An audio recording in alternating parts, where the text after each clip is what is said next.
Okay. We were live. We are live without a GM Dun, dun, for dun, Wicked Ones online. Wicked Ones debatably online. Most assuredly online. All right. Now, Debatably what that absurd. looks like, I don't know. Yes. But Oh, I just noticed it looks like Zen's camera's off for me, but I see on Twitch that it's on. it's It's just you. it's just you then. Yeah, Just He's blocked. deal with it. That's Yeah. what you say. Yeah. Yeah, I have you on ignore. Ah, I see. Yep. It's because I'm the zoomer of the group, isn't it? Yep. Pure ageism. So what is Wicked Ones? I should reverse yeah. my camera.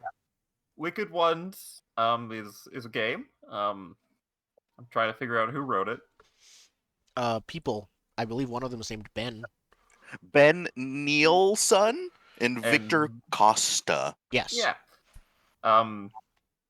It's a Blades in the Dark hack, but instead of being a notorious gang of criminals, you are like a notorious gang of criminals who control a dungeon. And Imagine, the skit of the people saying, "Are we the baddies?" Only instead of being horrified by it, they celebrate it. Yeah. We are the baddies. And you're Yes. the bad guys. There's no You're question. gonna Mm. you're We just gonna don't. terrorize the local citizens to enrich your personal dark powers. Yes. I do believe that is the general game plan. Yep. Yeah. And unlike Blades in the Dark, which has a very strict setting, this game does not. So we're gonna spend the next 4 hours making a stupid setting, basically. Yep. And filling it with fun fantasy nonsense. Like, that's all it is. You're the bad guys in a fantasy setting. But you're like the comedic bad guys in that you always come back. You have a weird little clubhouse. yeah, we're Meanwhile, on yeah, Mount Doom. yeah. like you're Like not we're really doing actually evil things, but like it's unrealistically evil. Yeah, it's comedically evil. Like, the existence of a dungeon is like the Nonsense. fantasy role-playing dungeon. Like the Dungeon of the Mad Mage with the inverse ziggurat filled with minotaurs and scorpions and like a porpoise level because each level needed a different theme and they ran out of ideas. Like, that kind of dungeon is silly and comical to begin with. So there's no way that you're going to overthrow the Empire or be like the new Reign of Darkness. No, Maybe in season 2 is a cutscene, but that's it. That's like as evil as you can really get. Yeah. Our during this setup session, we will be, I believe, not fully detailing, but broadly kind of figuring out the first step, or I think last step, whatever, of our evil plan that we'll spend the whole campaign pursuing. And then we'll probably get killed by adventurers because Yeah. they're Also, evil. the good guys want to kill you, and they have swords. And from our previous discussions, you're all weird little monsters without swords. So Yeah, swords are for brutes, which I believe might be a monster type, but that's fine. I think it is. It is It is. indeed. It actually is the first one. Yes. yeah. You're weird little monsters, and they're big brave heroes. So who's really gonna win in that matchup? Yep. The weird little monsters. Obviously. Clearly. Yes. We Yeah. We're gonna are play the the- boss fight. We're gonna play to find out. Yeah, and the GM is actually doing a good job if this was a role-playing game, which it's totally not if this was regular Dungeons & Dragons, because the boss fight's actually multiple monsters instead of just one guy who never gets his action economy and therefore dies. That's what Hydras are for. They have 7 actions per turn. Like, that's the only reason Beholders are a danger. They control the action economy. True. Yep. All right. So we're just gonna. The game has a prescribed setup. We're just gonna follow it.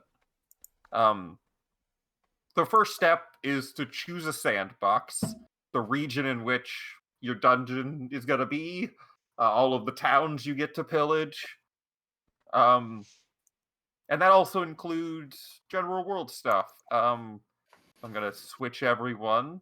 We talked about doing an island that's about the size of a county with a bunch of castles on it. So we have an island with a bunch of castles about the size of a county. Zoom out. Ooh, Oh, there's a Indeed. hex grid. Fancy. It's just metal. I found a fun program that we mess with settings. I tried to make it look like something hand drawn. Yeah, but it's not labeled. We're going to assume there's other islands around this, but the dangers of the water have limited this to be the area that we're at. None of our characters know how to swim, so that's why. Swim, also the... Is it an island or is it a floating island? Because if it's a floating island, the danger of falling off the We edge. don't know. We have not decided any of these facts. Yeah, we haven't decided. It could still be in the Oh, water, we but should still discuss- be a floating island. We should discuss why we're calling this Wicked Ones Online. This is Yeah. probably the time to do that. This island's on the internet to some degree. It's We on the have- internet. I think we've decided to frame this game like basically a sandbox VR MMO, like full dive. Think Sword Art Yeah. Online, but none of us are actually trapped here in a death game. Also, you're not gonna marry an NPC and have a weird magic baby, so... Dang it. I'm Alright, out, well, guys. All Sorry. right, I need to retool my character now. All those points in banter for nothing. All those points in pillow talk. But yeah, so the idea is basically this is an online game, and the game has decided you're the bad guys. But we're also not going to spend any time in the real world. Like, we will never get to meet your cat. Like that. No. And It's so the online game itself, I think we were deciding that we were on a roleplay server. we're on a roleplay so there- server. We play in Roleplay character. We don't mention real life. You're not allowed. It's like rule 0 of this is don't mention real life. Listen, as someone who played on a DayZ roleplay server, that is OOC information. You don't bring Yeah, OOC this is a in the IC. hardcore roleplay server. Like, yeah, It's more that this is future technology that just filters. it just mutes Like you you if try you. to talk about you try to talk about like your job and it just inputs class information or your latest quest or whatever. Perfect. Yeah, Like it's system my latest enforced quest in the hardcore local roleplay. town. Yeah, My local tavern. my salary is 18 gold an hour. Can you believe it? Yeah, no, it's system enforced. Like there is no slip ups because they're not allowed. Perfect. But as a silly upside to that, it means that we could use that as a factor when determining flavor for stuff, how factions, like, because you are your own group, but there's other people playing the game too. So some of these groups are going to be other players who have kind of wackier ideas. Mostly the ones that attack you are going to be players, because there's the ones that are directly rewarded for exterminating the weird little monsters.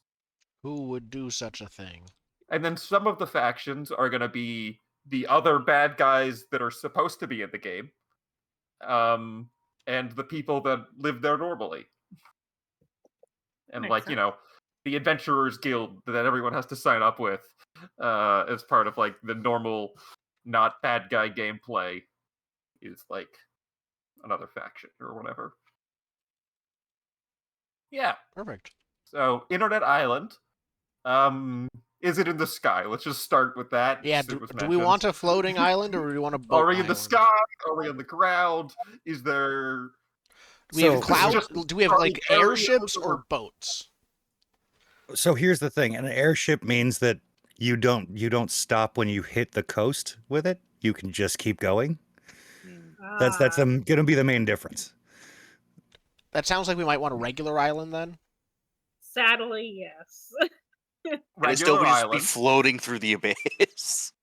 Unless I we think- want to create ourselves an airship, but Yeah. I There think there we're- is that is an option actually. Yeah. If we could, there is a path to that. Okay. There Like, it is. so it sounds like we're a regular island. Regular archipelago, I think, or I guess we're going with the map there. So yeah, single large island then. Yeah, single island. I think the game is an archipelago. like the game world is an archipelago. Yeah. It's a We can, series of islands to denote send different. a letter and get a neighbor to come help us out, but it'll take them a little bit of time. Yeah, Yeah, they gotta like but, instance with us, and then it kind of gets all wonky from there. I mean, the game as an archipelago makes the most sense because Lava Land is 4 islands down, and they can just break it up. So we can mention like other lands, but we never go there. Yeah, we're playing. You are bound to this one as bad guys of this region. Okay. When we hit the edge of it, a little wall of like green crystals pops up and says, "Out of bounds. Get back into your area." Yeah, get back. Countdown Monsters are not allowed to leave their area. Perfect. Unless you're like a world boss. So you have to beat this game, and then you can be world bosses. Then you're subject to pathing. Yeah. Yeah. It's a lot of fun. Let's call it that. Yeah. So yeah, regular island, you're stuck on it. Other things about the general internet game setting that I was wondering, did you y'all pick to be bad guys, or did the game make you bad guys? I definitely And picked. you picked, so that's the implications of this means there could be other. If you can pick, that means other people can pick. So that means there can be player bad guy factions as well. It's the question of, are we looking at Horde and Alliance, or are we looking at this was a glitch? I kind of like the idea of it being a glitch, or at least a less popular thing than here have 2 factions. I think I like that it's player that it can be chosen by the players, but it's seen as underpowered. Or maybe if it can be chosen by the players, but only after you've like beaten the game. So this is the hard mode. Is it prestige class? I like it as a prestige class. Yeah. What an anti-prestige class? Anti-prestige. You can only do it if you're the first. If you've never. You failed and died 10 times before you managed to kill a critter. Here, now you get to play as a bad guy. Yeah, like it's a weird penalty option. 50 losses in PvP, and So I think, I don't want to decide how if like we might still know too much about the world, even if we're pretending we don't, or something like that. If we've played the game extensively before, I like the idea that you kind of just commit to it when you first join the game, and then you just like, I'm not paying a new subscription. Yeah, like no. I think. Well, what about Willy Wonka's VR sets? Sorry, there, missed what you said. Willy Wonka VR sets. How do you mean?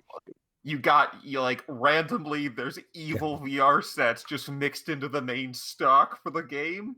Okay, I kind of like that. you got a golden ticket to be a bad guy. Yeah. You bought the evil box like unknowingly. I do like that. That's Quite great. like that too. Yeah. Okay, so there's evil VR sets. So everyone thinks we're NPCs, but we're like, no, fuck you, man. Well, we'll get into it. You can't talk to them. It doesn't matter. Yeah, there's a voice filter that changes it to change what we say. Yes, a very fun mechanic in this game. Evil things or the dark factions cannot talk to like the good guys. Like they just don't speak the same language, and you have to invest like game resources into learning singular words in the opposing faction's language. So like communication is artificially impossible. Though even if we found another, person who got an evil headset who wasn't with our faction, we wouldn't necessarily be able to talk about it because, again, roleplay server, that's going to get filtered out. But you would probably notice if they were like you're acting a person and not a... Yeah, acting smart. Oh, okay, so we know like very few words of light tongue, but like to actually talk. You have to unlock that first. You start with 0. No, I thought it says the book. No, says you can use basic communication. The book says you start with a few simple words. Okay. It's like you, me, us, it, 1, 2, 3 more. Like those are the can't really words have a that we do conversation. have, and then later I think you can unlock actual communication if you really want to, but it's hard. As a conniver, you can, but it's still sort of limited. Yeah. But the thing is, you can't be totally barred from it because otherwise the interrogate action would do nothing. Yeah. That's fair. Mm. Anyway, we have to come up with some names. Yep. We need a name for our island, and we need a name of the game.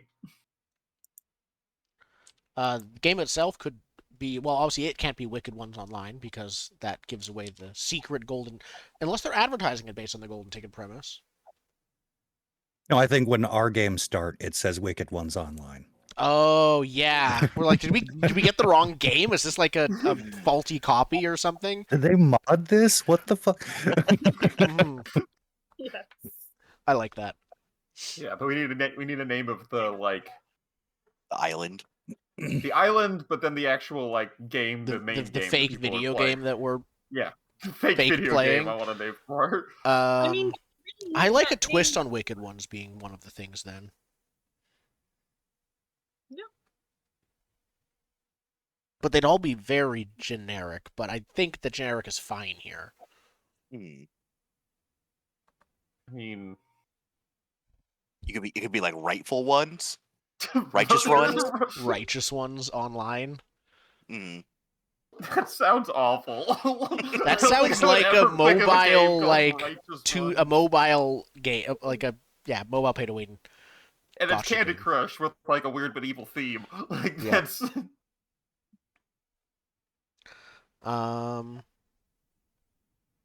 Wait, I think that's a real game. Let's name the game after we've developed our factions, because I think that our factions and how they're Okay. fighting and stuff like that will probably inform the main player's premise of the game.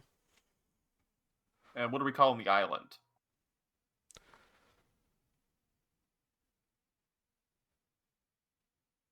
Expansion Zone 2. Regular island. Believe. Random words I'm making up. Well, Yeah, that. we're looking at an island that is temperate. I'm assuming from the map. Yeah. Let me switch. Why did that switch over? There we go.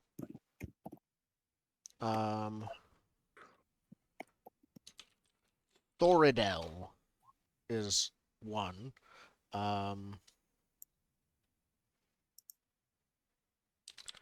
Alcress.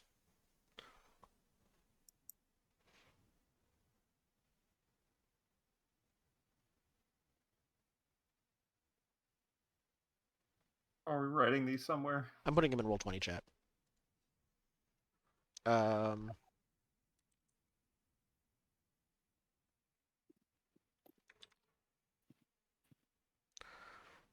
Aleve?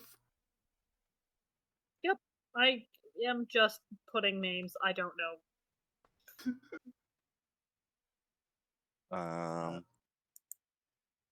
Because I made the joke when we got the first picture. It's like fantasy Germany, so I just did German for Castle Island. I don't think I want vote we do it. Schloss Let's Incel do as it. our name. I don't think so either. How Hmm. about How about let's look at it this way? Alright, so there's obviously the first island where everyone appears. Mhm. How far down the level progression is the island?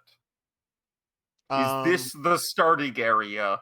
Are we just killing people as they enter the game? Is that the plan? I actually Are really we like on- that because it's a narrative explanation for adventurers starting at low level and then getting to higher level as they keep rating us. Yeah. Mhm.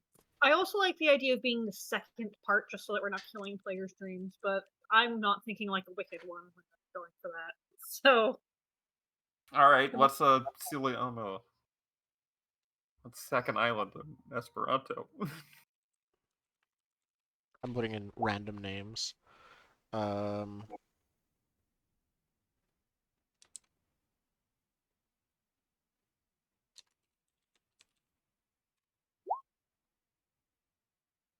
Yeah, Pelagia.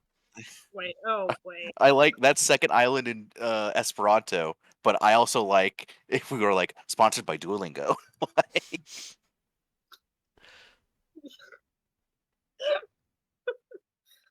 So this is how language is important, people. Learn the dark tongue. The dark tongue You gotta go with talk to a Duolingo. green owl if we want to learn the light tongue. Yeah, I'm happy with any of these names. We can also wait. Like, if we want something that's meant to be sort of a generic starting place, this could be like The Pristine Isle or something Emerald along Bay. those lines. Or I mean, Emerald Bay works really well for a starting zone. It gives happy, calming, easy vibes. Mhm. Sounds like Sonic level. Yeah, that'll work. I do like the idea of us being like the one right after the starting island. yeah, Like the starting Tutorial island is Island, go only here. filled with like Tutorial rabbits or whatever. And it's like this is the first one we got real monsters on. yeah. Mhm. People stepping off of the boat to the like, okay, now to start my adventure for real. They just get stabbed as they step off the boat by us. Yeah. Alright, I think it's not a bay, but we're gonna... No, it's not a bay. We could be. I like the idea vessel? of calling it Emerald Bay when it's clearly not a bay. It's island number 2, Emerald Bay. Yep. It's almost the opposite of a bay. But Yeah, you're right. We could do Emerald it's fine. Isle. It's bad. It's bad. Emerald I Delta. No, that's Ireland. Is the Emerald? Oh, it is. Oh, all right. I like that this is I what act- the lazy developer. I do came kind of up like with. having calling it Emerald Bay anyways. That's not what I wanted to Because they couldn't call it Emerald Isle. How about Thordell Isle? Thordell's yeah. What about Emerald Thordell? I don't know what Thordell I mean, is. it probably has a couple names like say. The Emerald Dell. Yeah? There's too many Maybe D's kids for me argue in there's no there. trees around. Emerald Dell. But it's also very mountainous if you look at it, with a sort of a valley right in the middle of it, a swamp, marsh valley and delta. You're doing anything, Zen? Oh, the Emerald Scary. Skerry. It's a reef or rocky island. Perfect. Oh, Like that? The Emerald Scary. No, that's perfect. Emerald Yep. Scary is perfect. Yeah, that's perfect. Okay.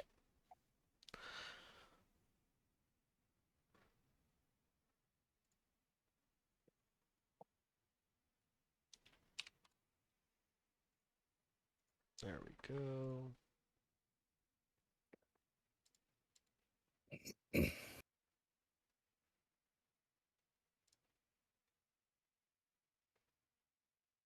So there we go. All right. Well, we've got our sandbox, sort of ish. Mhm. Yeah, we've talked about it. Yeah. All right. I think the next is the dungeon theme. Is Yeah. that right? Next, yeah, you're right. Next, we're on to dungeon theme. Dungeon themes are your playbook. Your like crew playbook, right? Yeah. Yep. We are not building the dungeon at this moment.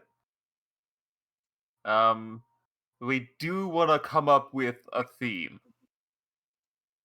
Is this picking like one of the 5 that are proposed? Yep. Okay. So that's either an enclave, a forge, a hideout, a stronghold, or a temple. Yep. These are the kind of place that you are. And they have... Having poured over these, honestly, I think the forge is the best option. Oh, okay. I'm into the forge, but I am also the crafter, so I feel biased in that. Wasn't sure. I haven't poured over them. I took a And, look into them and realized I didn't have any kind of strong preference. So, sure. Enclaves are like a wizard's tower theme. They're big about arcane magic and scary magic stuff. Seems neat. Yeah. A forge is, building stuff. An important note about the forge is that you start with let's talk about what you start with. So the enclave, just to start from the top, comes with a twisted landscape. So you get a spooky zone of evil wherever you build your dungeon. Always fun. Yeah. A forge comes with a power source. So you either get like a big water wheel or 7,000 donkeys to spin a giant drill or a volcano or something.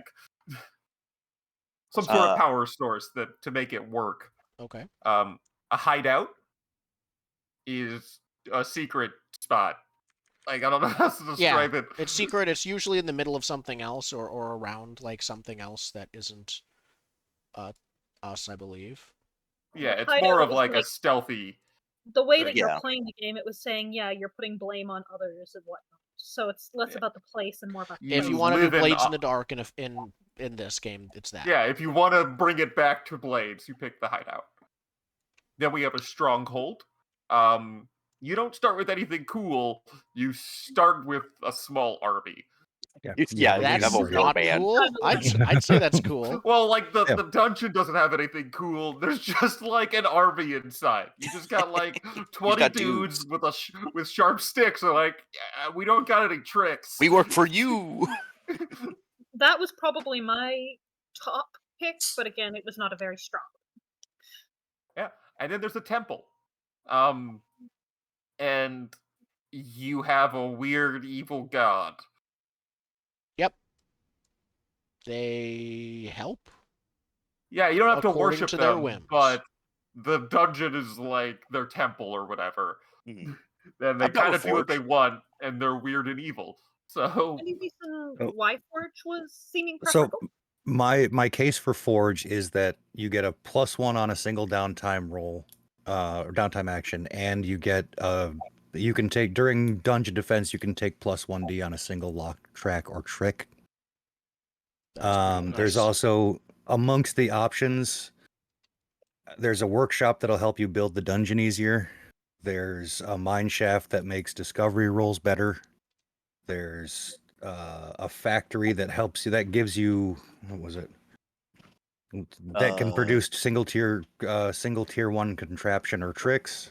there's also a union hall for your imps to make the dungeon harder to operate. Like it's a negative. And the all important vehicle bay. Yeah, that's what I saw. Which gives you one Mad one Max. destructible Mad You can Max. get a submarine.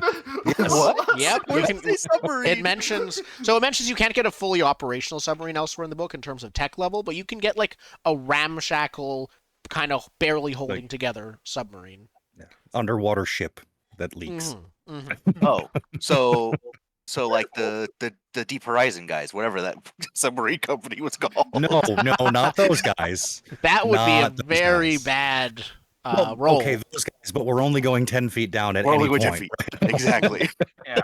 Now, I know you're all sold on Forge, but hear me out. I can mess with you more if I have an evil god. Well, I'm gonna have an evil god, so you're fine. One of the Alright. players is visiting that doom upon themselves. The rest of us can. Okay. So we had both. Aiming. Yeah, I'm definitely down for Forge. The thing that threw me off a little bit was +1d on a single downtime action. Was that per person or for the full group? And That is a question. for the full group, but The That book isn't seems like clear? for the group. The dungeon gives 1. On a Well- single downtime. though the reason that I could argue for its multiple is you can take +1d on a single lock trap or trick on your list of dungeon duties, which sounds like it would be for all of us. But yeah, We saw it's shop either and salt the incredibly stages of overpowered or Google. underpowered. I'd say that the downtime action is just 1d, but the dungeon defense is once per person. I'm not positive though. Ooh, Yeah, like I that. don't. There's not like more guidance on that. This is what I got for Forge. I'm seeing it That too. Yeah, there's feels like there isn't a thing that helps with that. So I think we can see what feels right and change it later once we realize how the game plays once we start playing it. Yeah, we'll have to patch it. Not super. Yeah, not too worried about that specific one. I take it as once each because of the fact that dungeon has its own character sheet. But then you're right. The dungeon duties aren't on the dungeon character sheet. Well, the dungeon duties I think are supposed to be on each of our individual ones, aren't they? That's Yeah, what I mean. Like the dungeon, that's what I was agreeing with. Why it'll be up in the air until we see what feels appropriate. Is that while the dungeon has its own character sheet, it doesn't include dungeon duties. So yeah. Okay. So Forge. I'm gonna pick Forge. I'll click Forge. Yay, Forge.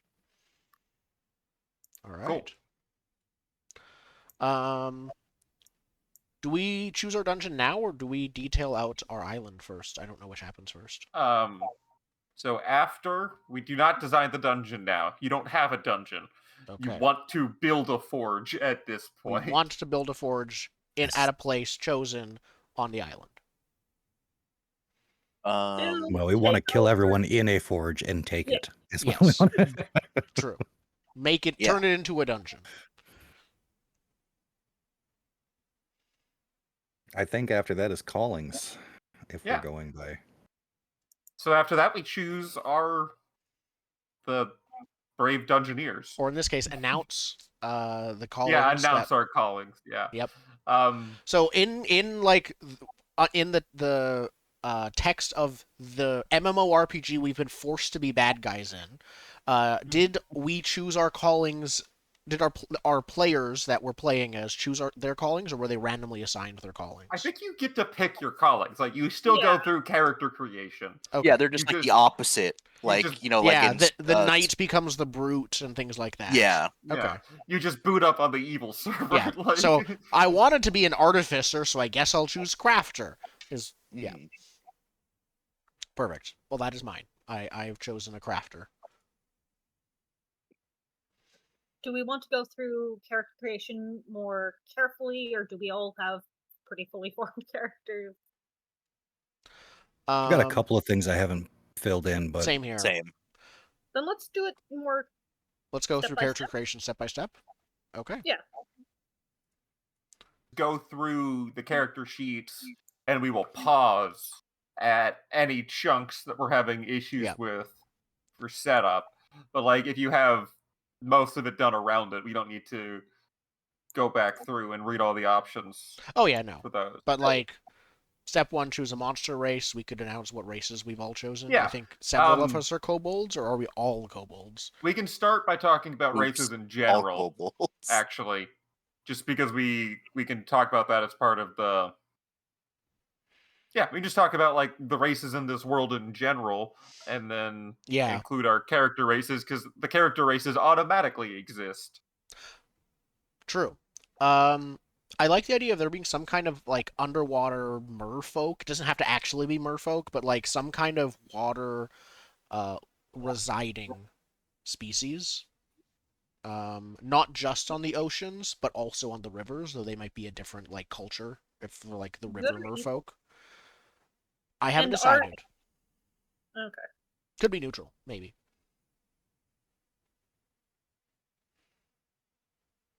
All right.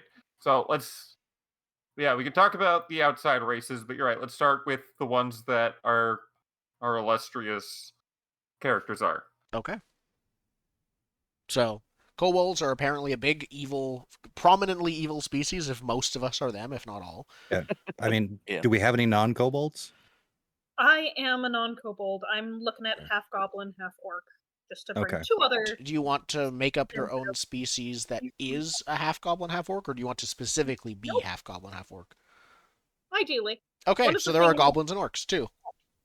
One of the things I kind of liked the idea of was just kind of difficult to see what size they are, because it's a matter of you're not used to seeing someone that is half and half in this way, so... Okay.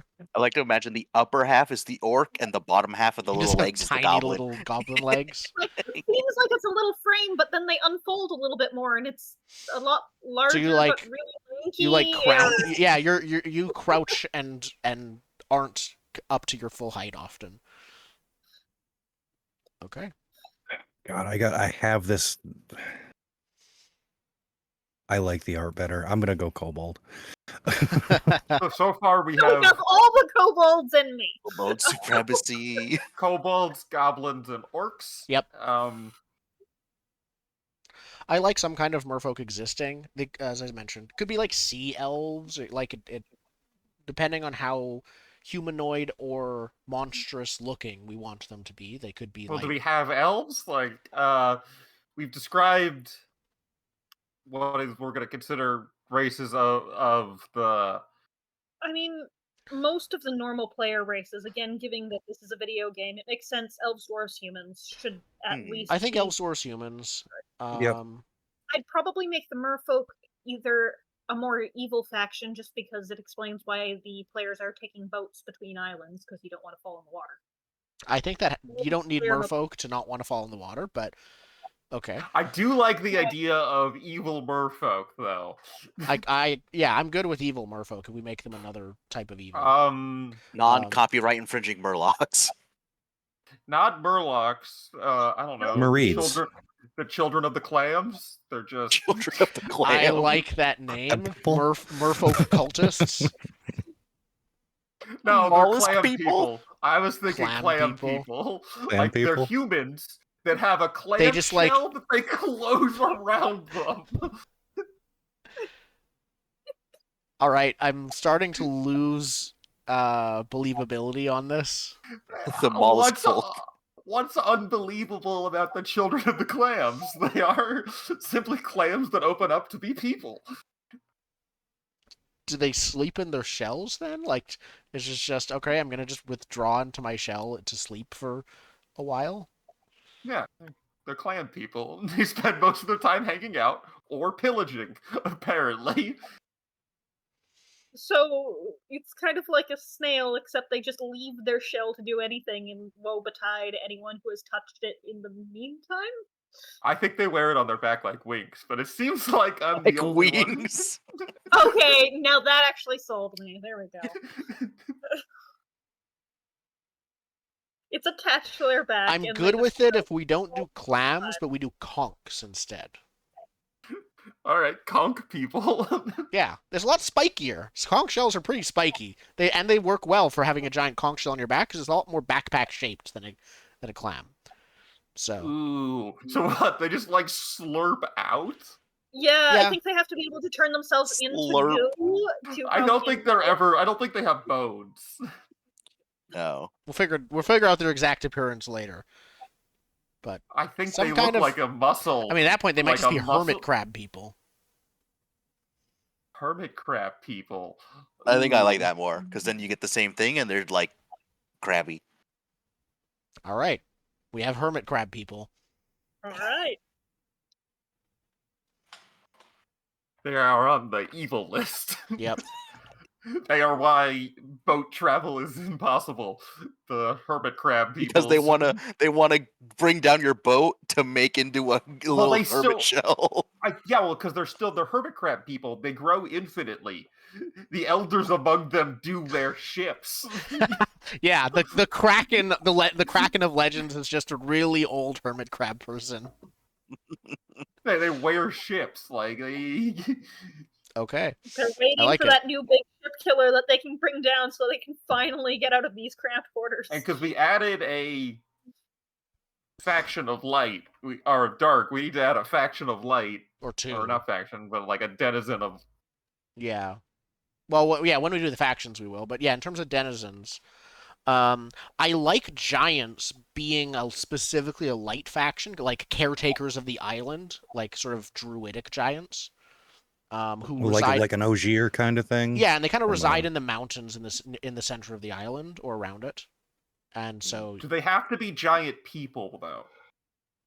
not necessarily. What were you thinking? Anything but people. Could be goats. Simian giants. Oh, they're like orangutans? Yeah, like giant apes that are taking care of the like yeah, You want the King guardians of Kongs? the Isle. A bunch of King Kongs. I do like. Someone said goats. I said like goats. The idea, I do like the idea of Goats. giant. Ooh, goats. actually, giant snake. We rarely have good giant snakes. I like the idea of like a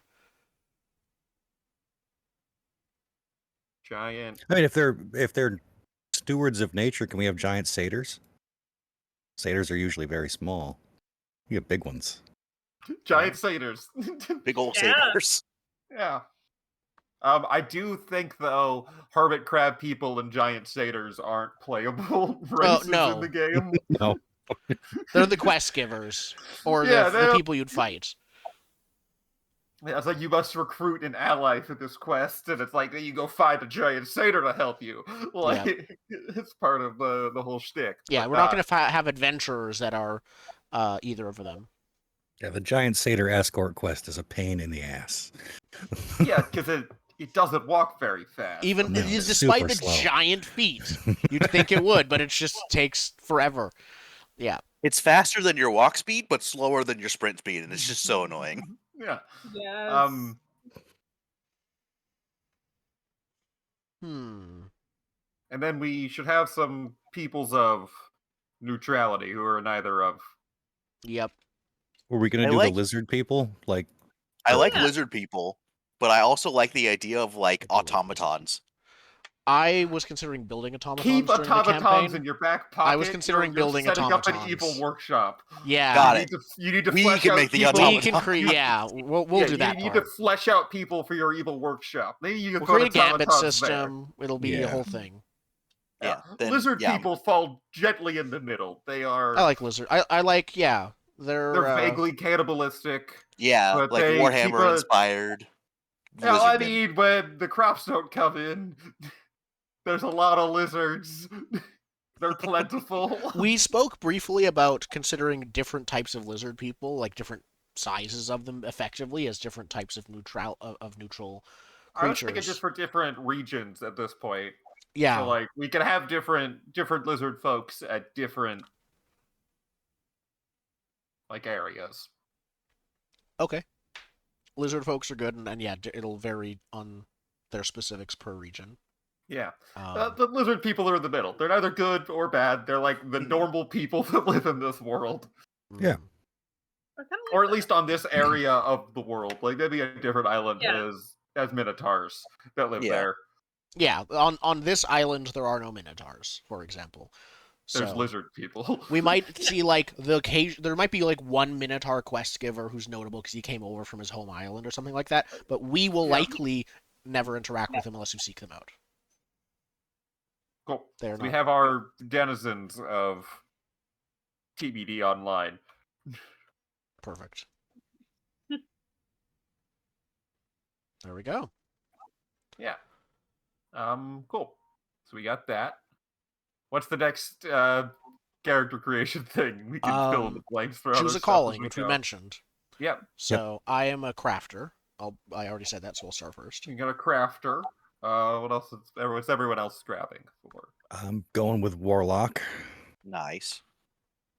What's warlock in this game? Because it can vary. I kind of looked at the magic classes, realized I'm not going to do any of them, and then ignored. Because there's a shaman, which is separate. Yeah, there's a shaman, which is more. So there's two different magic systems. There's one for the warlock, which is sorcery, and there's another for the shaman, which I don't remember what they call it. Hang witchcraft? on. Yeah, it's witchcraft, and each of them have different paths. So they work sort of like the magic classes in D&D. For a sorcerer, there's I deleted them off the sheet because I just brought it down to mine. There it is. So for a sorcerer, you can go enchantment, which is like screwing with people's minds, ensorceling people. Evocation, which unlike D&D is actually summoning demons. Nice. Force mastery, which is telekinesis, basically. Illusion, necromancy, and pyromancy. Yep. And now, as a function of these, there are limitations that are arbitrarily put onto the School of Magic. Mm-hmm. Each School of Magic has two limitations. One is prescribed by the game, and the other one you add in. These are not necessarily meant to be handicaps as much as they are to be like flavor and direction for how you use the stuff. So, for instance, for enchantment, it says that only works against living creatures and tends to work better on those with lesser intelligence, which makes sense. It's to manipulate weak minds is the explicit instruction of the school. And then the examples for a secondary effect or secondary limitation is that you have to either share a language or only able to elicit a certain range of thoughts or emotions. So, like, I can only make you sleepy. That's it. I have sleepy time magics. Cool. Okay.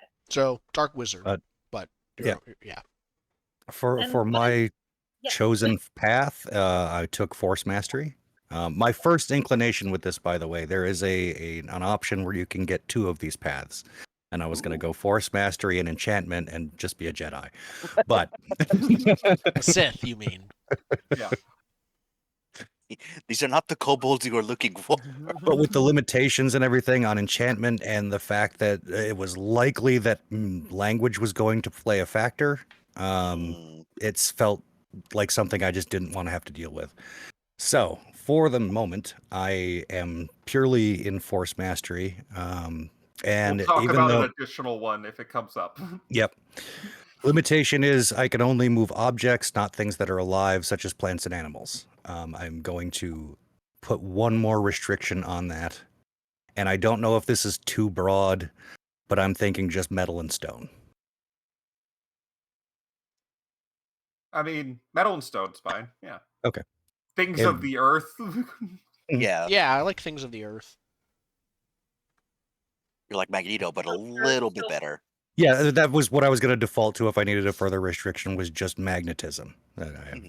Yeah. The force of magnetism. But that makes sense. Yeah, so my build is based on moving metal and stone.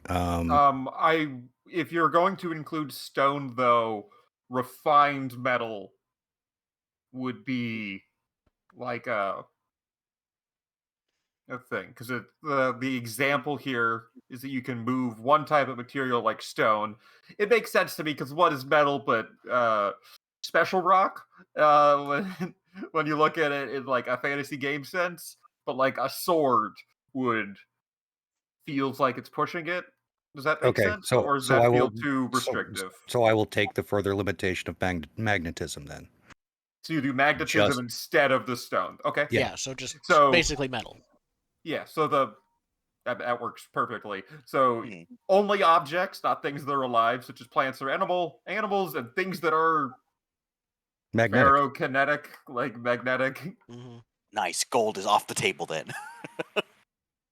Cool. As long as it's pure enough, which it's feudal, so. Yeah. And you know what? Fair point. Fair point. Fair point. Yeah, there's definitely some you can like force pull some coins towards you, but only like the ones that look a bit off. Yeah, like it's fine. We won't notice. We are literally gonna do like the X-Men 3 scene where Magneto's in prison, in like the plastic prison. It's just the guard had a bunch of iron. Get the iron out of his butt. I just the thing that's such an unbelievable. Oh yeah, no, he should have died. Well, he does die, but he should have died when he was injected with that much iron. More specifically, yeah, like you can't walk after that. Like if you're getting 2 marbles, like big marbles of metal shoved in your veins, you die. She should have put it in his kidneys, because he might have been able to wait a day or 2 before he started feeling kidney stones. Or just had him swallow a couple lug nuts. Yeah, there's better ways to do it. I have big issues with X3. Don't worry, it's not canon anymore, I think. I don't know. We don't know yet. We'll know after Deadpool what's canon and what's not. Of course, that's the decider. So, anyways, Marissa, we got a magnet cobalt. I'll be playing as a hunter. A hunter. So they're basically your ranger, stealth. Sorry, not stealth. Yeah. The stealth with the shadow one. The hunter is basically a matter of your scout. I probably will see how scouty I am, but we shall see. Yeah. Cool. Is there any special concerns that we need to be aware of for hunter? Not really. It's a somewhat very. Again, it is the scout. So it's the playbook that is, okay, let's see how to get rid of these plans. Let's make sure that we actually have enough, food when we're doing stuff. Let's make sure that we've checked the exits and entrances to our raid targets. So it's really focused on those kind of raids. I haven't picked any of those upgrades yet. Right now, I'm just sticking with, something that can be used more generally, trick shot. But that's it. Will kind of do a deep dive into what planning have we made for raids. Yep. Yeah. And this is Blades in the Dark style, so planning happens in media res still. Yeah. We don't we plan in character, we don't plan out of character much. Yeah. Yeah. But Okay. flashbacks are limited by the playbook. Yes. You can flashback the things you would do as a Yep, it hunter mentions or your whatever. Yeah, types of flashbacks are specific to the playbook. And I am a zealot, so I am just evil cleric, basically. I think the important point with you is your god, right? Yeah. Your god is 2 domains. I'm picking one of the base ones because I don't want to have to make a bunch of shit. Yeah, I actually like the in-game pantheons. I'm just gonna reflavor it. Like the name's the same, but like the picture. I'm choosing Gamosha, the Flame of Jealousy. Cool. Excellent. Yeah, I mean, gods look like whatever they want. So, like, to you, they appear as a dragon god, but to someone else, they might appear as another form. Yeah. It's Goddess of ethereal, greed and envy. unknown deity. Perfect. So for like my picture, to be honest. Yeah, my casting is basically I don't have the same limitations as sorcery or witchcraft. You but are channeling, right? I'm channeling, right? So I just basically have to do stuff to please my god, or they will forsake me. So it says here, like, minor infractions may be overlooked, but when you have displeased them enough, the punishment is quite severe. And when I'm forsaken, I just lose access to tier 2 and 3 spells until you have atoned in some way. GM can also compel you towards actions that would please your god, essentially the opposite of the things that you can be forsaken for. If you suppress the compel, your god immediately forsakes you. Excellent. Nice. Yeah. Yeah, so as you, the you flame can, of you can be pushed jealousy. into doing things very easily. Is Yeah. what that Yes. means. I am the zealot. If you don't pick up the money, you don't get to throw fireballs. Literally the god of that's loot. really what this levels out to. If you leave a coin behind, you will have an unread voicemail of a god yelling at you. Yeah. One of my tier 1 things I can do is find loot. Yeah, better. It's not an optional action. Yeah. That is Perfect. that is a action of supplication. That is not. Yeah. I'm sorry, you didn't strip the gold leaf out of the wallpaper on the walls? 50 push-ups, neophyte.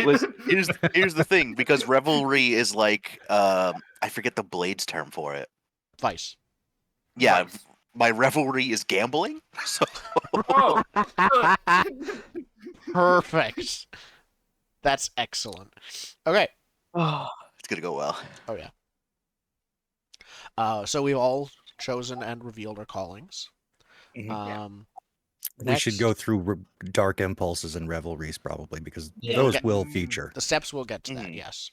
The next thing is choose your calling ability. So we get the first one at the top of each of our callings, and then we choose one more. So I have ingenuity, which is spend stress to do an incredible creative creation, which has some examples. That's what I already get.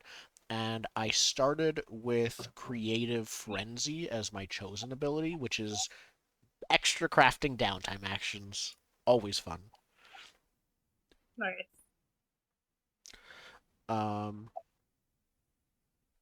started with Thrill of the Hunt. Basically, spend stress and you get to establish a bit of weakness in whatever you're going after. And you get some extra effect where you actually happen to exploit this. Just to clarify, no one's taking a primal ability, right? What? No.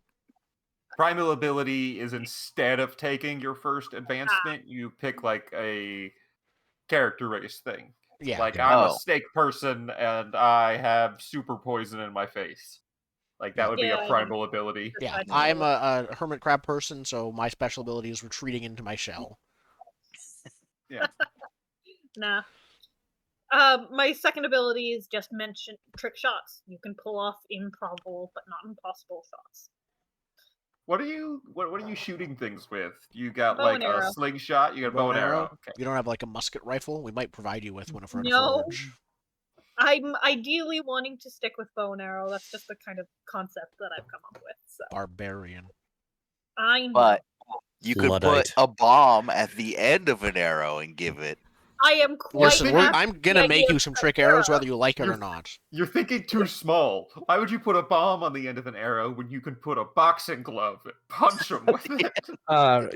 You all need to look into what the crafting thing and what that I actually have actually produces, read because it. like it's like, yeah, it's cool, but it's also not.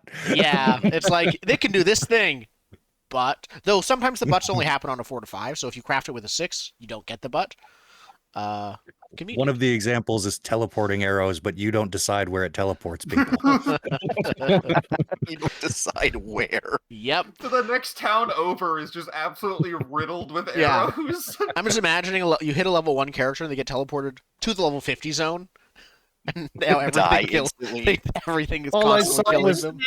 Teleported into your face. Like, Yep. Yeah, uh, we think it's bugged. I went with overload because that's cool. Basically, I can take plus 1d when I go hard on a spell, but I cannot resist any consequences from the roll. However, on a critical, I do clear 1 stress. Nice. So Very cool. you crank up your little battery pack to overcharge your magnet powers. You go to Dynamo, and Excellent. I start with channeling, like we said before, so I spend stress to invoke tier 2 or 3 spells, and 3 spells of your chosen deity's domains. Her domains are greed and envy. Yep. And then I chose acolytes. Your minions are fanatic devotees of your god. They have the mindset zealous and companion upgrades. It will take a downtime action to recant a ritual each downtime without asking for gold. So you have a horde Holy of little war. guys in robes with the boards that smack their face every time they Yeah. don't pick up a penny. Perfect. Listen, the way this structure is laid out is me at the top, and then they bring in like 5 dudes, and then those 5 dudes bring in 5 dudes, and then Yeah, but a portion of their tithe damn it, you- counts Yeah, for the yeah, level yeah. above. So you Yeah. you tithe nothing, but the floor below Yeah. you tithes up to you. If they that you tithe then enough, they tithe. get to upgrade to tithing less. yes, exactly. Theoretically, you only tithe less because you replace your tithes with the tithes of your Of the people below you. Yeah. yep. yeah, the percentage goes down, but it's still it's a percentage of a much greater number, so you're actually tithing more. Mm. Excellent. My character's name is Ponzi. No, just kidding. All right. Next in character creation is we put in our dots for actions. So I think we've probably all done that. We can summarize. So we put Yeah, we don't really need to. Yeah. Yeah. one Yeah, action go gets through 3 them. dots, 2 get 2, and 2 get 1. I'll just say my 3 dot action is because I think that's the thing we'll focus on more. Mine is Yeah, of your course highest. Tinker, with some scan and banter in the background, just level 2. Invoke with some scan and smash. Next with some scan and skulk. Invoke with threatening scan. We all have scan then. Scanning, Yeah. yes. None of You us all have know what it smash? is. Am I And right? none I of- have skull. I have 2 in smash. Oh, you too smash. The Okay. One. warlock has 2 in smash. And none of us have trick. Did someone say trick? I have 1 in trick. Okay, so we have at least 1 dot in everything. What about banter? I anyone have 2 in banter. Okay.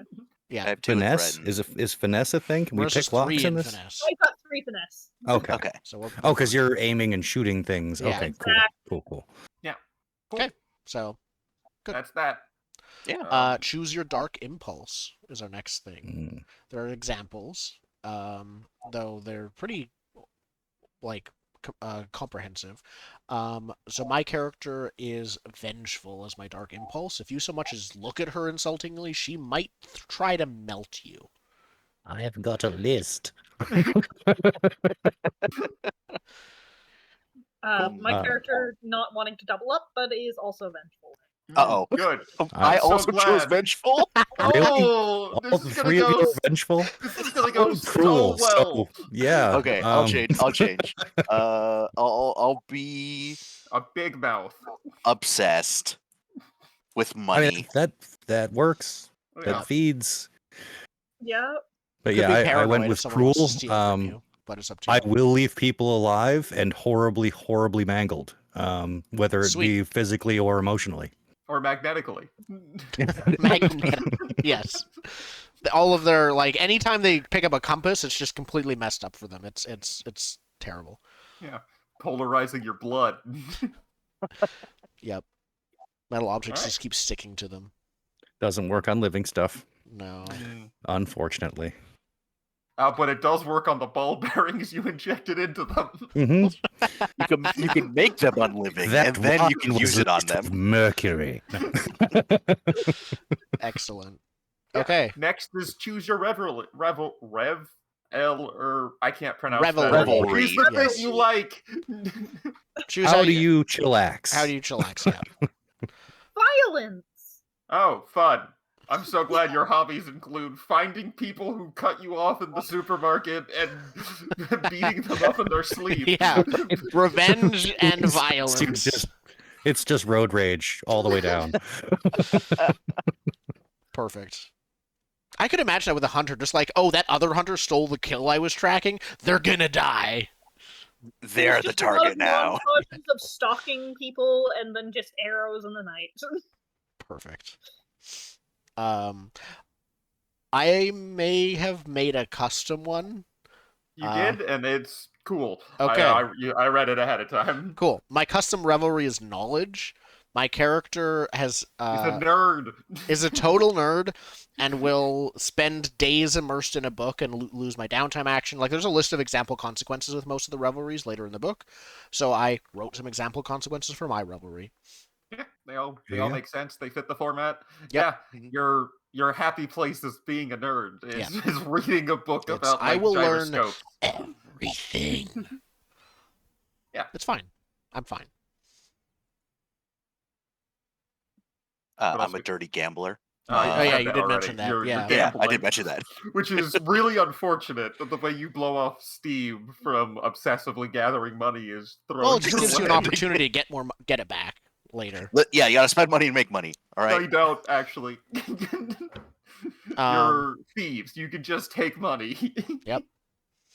I have yeah. gone with occult because warlock. I like dirty, unknown secrets of witchcraft and wizardry. Sweet. Okay. Next, we choose our gear, supply, and gear defense. This is the part that I haven't fully decided on yet. Oh, same. That I was a little confused on, yeah. All right. I have one more thing to choose here, but it's not defense. I know that already. Yeah. The callings have some example items. So gear was basically pick 4 of your example items. Choose 4 items as your gear, the things you always carry on you, it says. Mhm. And decide your gear defense. Not sure what that means. It's just So a gear defense is like an automatic defense that you have against some thing that happens, right? You could have a defense against wounds, for example, if you carry a huge shield and stuff. Okay. Basically, you look at your gear and you're like, what am I best defended against here? But is it picking ahead of time, or is it picking in the moment? Actually, I think that this alcohol that I'm carrying is a mental defense, and So I'm not using my armor as it or something. The supply is the things that are in the moment. So you have another 3 items that you just so happen to bring with you. So whatever your gear defense is, you pick it at the beginning, and that's the only thing that you're getting defense against? I believe you can earn more defenses as you progress, but yes, there is the gear defense is like a single, think of it like an instinctual defense, like you can just throw it out there as something that you have that you can defend against. So example for you could have thick leather gloves that you use to catch arrows, and it's a defense against projectiles. Okay. Or it could be you have a helmet lined with a very thin hammered foil that protects against mental attacks. I mean, I put down on gear stealth leather armor, so I think that in that case I would either kind of pick against, okay, is it actual armor against physical things, or is it harder to see? Yeah, is a Yeah, defense you have a against defense against being noticed. Yeah. For mine, I went with well, I'd have to describe what my gear is. I went with enemy movement as my defense. I can stop bad guys from moving around. Well, good guys actually from moving around too easily. But that's because, and I will refer you to my character art here as soon as I pull it up. I carry chains with me everywhere I go Perfect. and use my magnetic powers to manipulate the chains. I like it. Nice. That's too much. I have mine ready to go if you need a second. Yeah. I have chosen Holy Coin Purse. I just made that up. Yeah, that's what you're supposed to do. A golden dagger, a quote crown of greed. A real good tool for battle. A Yeah. soft, malleable metal.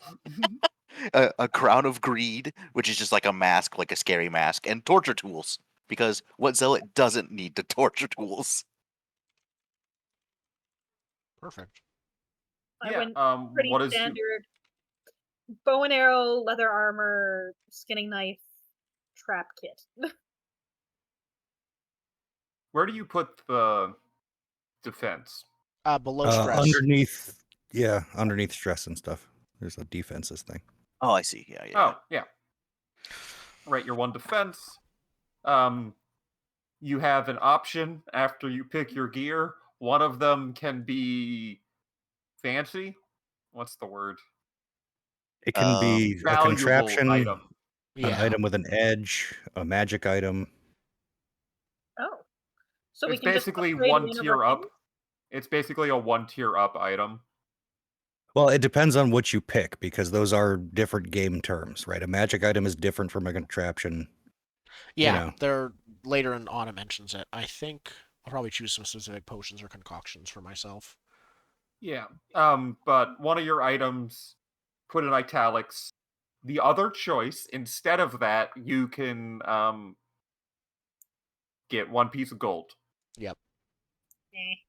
know Don't what that super does. worry about this at the moment. If you don't have a full list, we can fill them in as we go. But you get 4 items, 3 pieces of supply, and 1 gear defense. How does the supply work? Because I see 2 boxes there, and I couldn't tell if that was something that we could put in ahead of time or. That's an as-you-go thing for supply. Then if So it's 3, is it 3 or 2? It's 3 items, 2 uses. Those are separate numbers from what I'm seeing. Yeah. You put in the 3 items there, and then when you use it, you pick one of the 3 items as one use. Got Have it. So you could I have, assume like... later on we'll be able to add more things to our supply. Yeah. But we don't actually have to pick what those 3 items are. That's in the. Yeah, those can come up later. Yep. But if you One want, thing I like, am putting in supply that I do have is a bunch of locks, like metal locks. Yeah. Chains, locks, makes sense. I'm trying to figure out what my defense should be. What items did you pick? Holy Coin Purse, defense against poverty. golden dagger, crown of greed mask, torture tools. Defense against common sense. Minion mistakes. I mean, you could have a defense against being threatened, like your belief in your god and everything else. Oh, okay. My character is wearing safety goggles as one of their always items, so my defenses can be anything related to eyesight. Ocular damage. Yeah. Any flashbangs or any arrows to the eye, they're very good safety goggles. Good, that'll come up exactly once. Yeah, but that's no matter what defense, it usually comes up once. So you'd be surprised. Yeah, but I'm not gonna write in a bunch of eye-targeting minions just No. just to buff your defense skill. That's A fair. bunch of cyclopses that follow Jordan's god of envy and jealousy. They're just like, no, everyone can only have one. We only get one. You can have more than one eye. Yeah. I'm so good with it.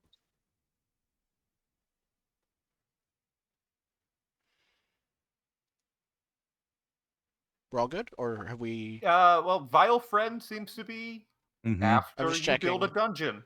You don't have any friends right now. That's true. Once your dungeon is established, choose monster region made friends with. And that's actually the last step, so we'll come back to it later. Yeah. Yeah. Okay.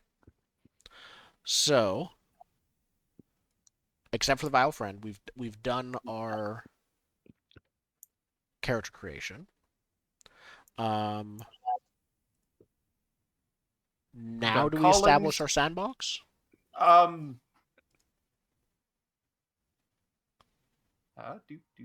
Where is sandbox? It's in They gotta do. Chapter 6, choose your sandbox is one of them there. Yeah. So the next thing we got to talk about is safety tools.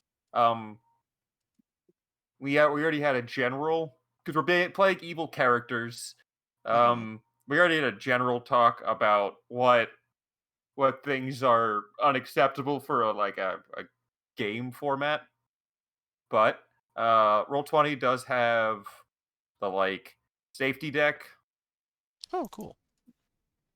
With a stop, slow down, keep going that everyone should have access to, and we can just use those for in the moment things if stuff is too much. But yeah, no, it's TV 14. Yeah, you could kill the adventurer, but they fall down on a comical pile of cartoon red blood, and you get a message that says you have killed the adventurer. Yeah. Plus 3 Torture is all XP. shown through shadows on the wall behind them. And with You a have progress slain- bar. Yeah, with a Yeah. progress bar for torture progress. Anyone who dies tends to dissolve into glowy fragments and then disappear. Unless they're lootable. And then respawn later if they're an NPC. Oh no, they leave a little sack behind. Oh yeah. Of course. They leave a little sack and Minecraft XP balls. No, this is too good of a game for that. No, they just don't start decaying, and you still have to go through their pockets. But that's fair. Yeah, I think it will see how it'll probably be character by character. Yeah. So some characters will immediately despawn, some won't. I was just saying the cockroach dropping a longsword's a bit too outlandish for this one. You want cockroach loot. You do have to individually pluck off all the little legs before the cockroach dissolves. Okay. Why did that wolf have a recipe for pork roast? That's weird. You just stopped wolves from advancing as a species. If we're talking about things that are I'm not so sure about that. Through the discussion of figuring out, I'm a little squicked out by in-depth discussions of blood. Descriptions. I don't know why it's specifically blood. You mean descriptions? Yep. Okay. Cool. No objection to it. Just not. That's relevant. Objection noted. I will not describe blood in tremendous detail other than the existence thereof. I mean, yes. No Quentin Tarantino. No, is this scarlet or crimson blood or maroon? Now, does it look like a fountain or maybe a deluge instead? Okay. Yeah. Does anyone else have? So we will not do exactly what we just did. Yeah. Yes. So. Hence my tuning out. I think that's the whole thing. Yeah, I think so. Yeah, everything that we feel we need to talk about. Obviously, the game itself and us as a group both have very strong veils already over basically anything sexual and most things romance related. I don't think we really need to discuss that. I don't think that's relevant in this game, but yeah, sure. Yep, I agree. I don't know. I did officiate a wedding at an MMO once. It was a little weird, but I did it. I see. I didn't officiate a wedding, but working in Pennsylvania, you don't My need a character is ceremony. willing to get married if there are Just sign. numerical benefits to doing so. I'm just saying people got plus married at my 5% bar. damage to fighting next to your spouse or something. We'll figure it No, out. it's like the Fable thing where you bring them and sacrifice them to the dark god. Also tempting. See, I understand why they never made a new Fable. It's because the Connect version never took So off. bad. But I was so into Fable 2 and 3 with it, like when they were relevant. Was it just Yeah. was Fable the Skyrim of its time? Because I've I never don't played know. any of the It was, Fable but it wasn't that games, but popular. most of what There I hear was- about Fable seems to be similar stories to what people describe themselves doing in Skyrim as well. The big difference is if you want to romance an NPC in Fable, you have to read a book about being sexy first. That's Mhm. amazing. Like, you have to go find the Be Sexy book before you unlock the option. Otherwise, literally no one in the world will marry you. Yeah, no, you didn't read the sexy manual. How would I know you're into me? Oh, you're wearing an Listen, amulet of Mara. The culture has just very strong, rituals you have to Yeah. perform. And this one is read the book. Like, it doesn't. You don't do It's, anything. the ritual No, is that's reading the what book. You don't do has, anything after you read it the teaches book. you the rituals. Perfect. Yeah, no, that book has been lost to the ages in this game. Good. That book got patched out. Yeah. Okay. Yeah. Um, Yeah.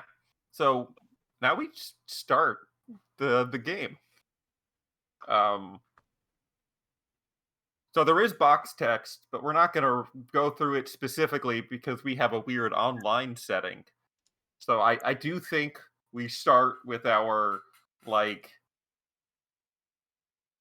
2000s Japanese anime pop intro, and there's thousands of people, like, we're kind of switching perspectives as they have boxes, and they're all walking to their room with these, toaster-sized boxes, and they all set them on the desk. It keeps, like, swapping very violently between each frame, and they put their box on the desk, and they all in synchronous open the box and pull out the headset, and it's this glorious white headset that, like, clicks onto their head for the whole thing. But as we cycle, we land, like, the screen stops on 4 of them, that, like, a little split screen, and they're holding glowing black headsets instead.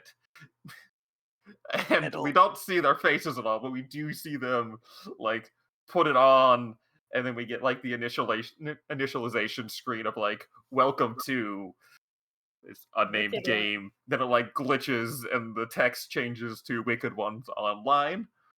It's like, you have been Perfect. assigned an evil role. Begin character creation. Or it's not evil. I gotta stop saying evil. You have been assigned to the dark faction. Yep. Begin character creation. And then we describe our characters. So I think you all boot up in the same area.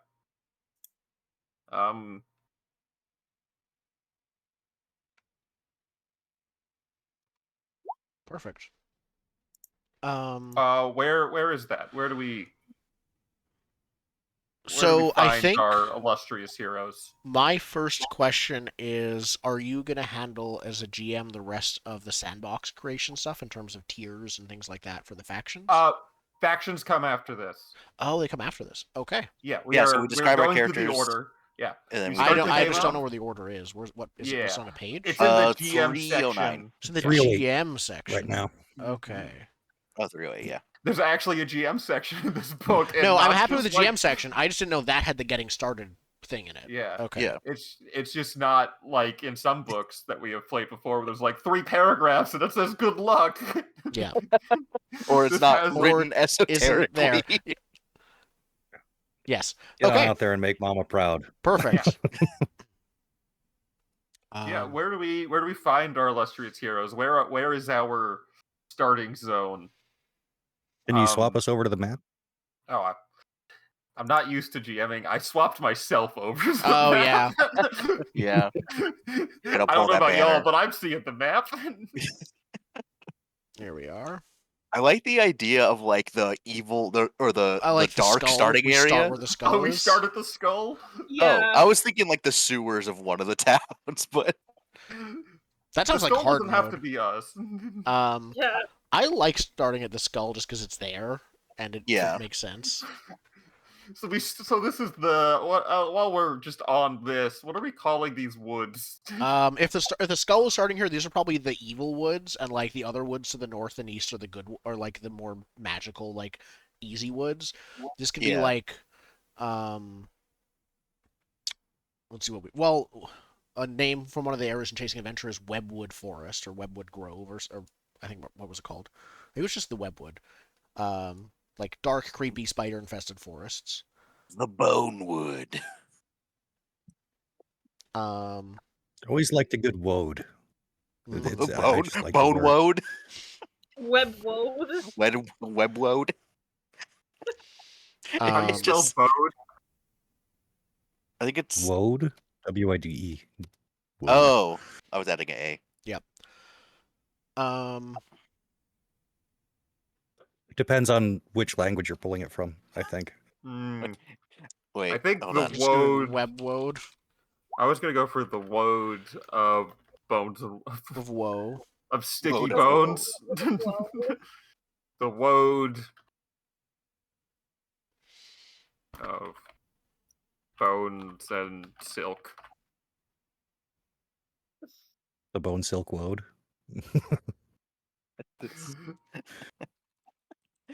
Just my brain immediately goes to Silkwoad, but like Yeah, it's like a Silk- 5-year-old trying to say Silk Road. I walked down to Silk Woad. Mom, I wonder about the Silkwoad today. I like the Woad of Bones of Silk as more of a longer name. It sounds mildly poetic. The locals gonna in sound that like- town nearby just call it the Woad.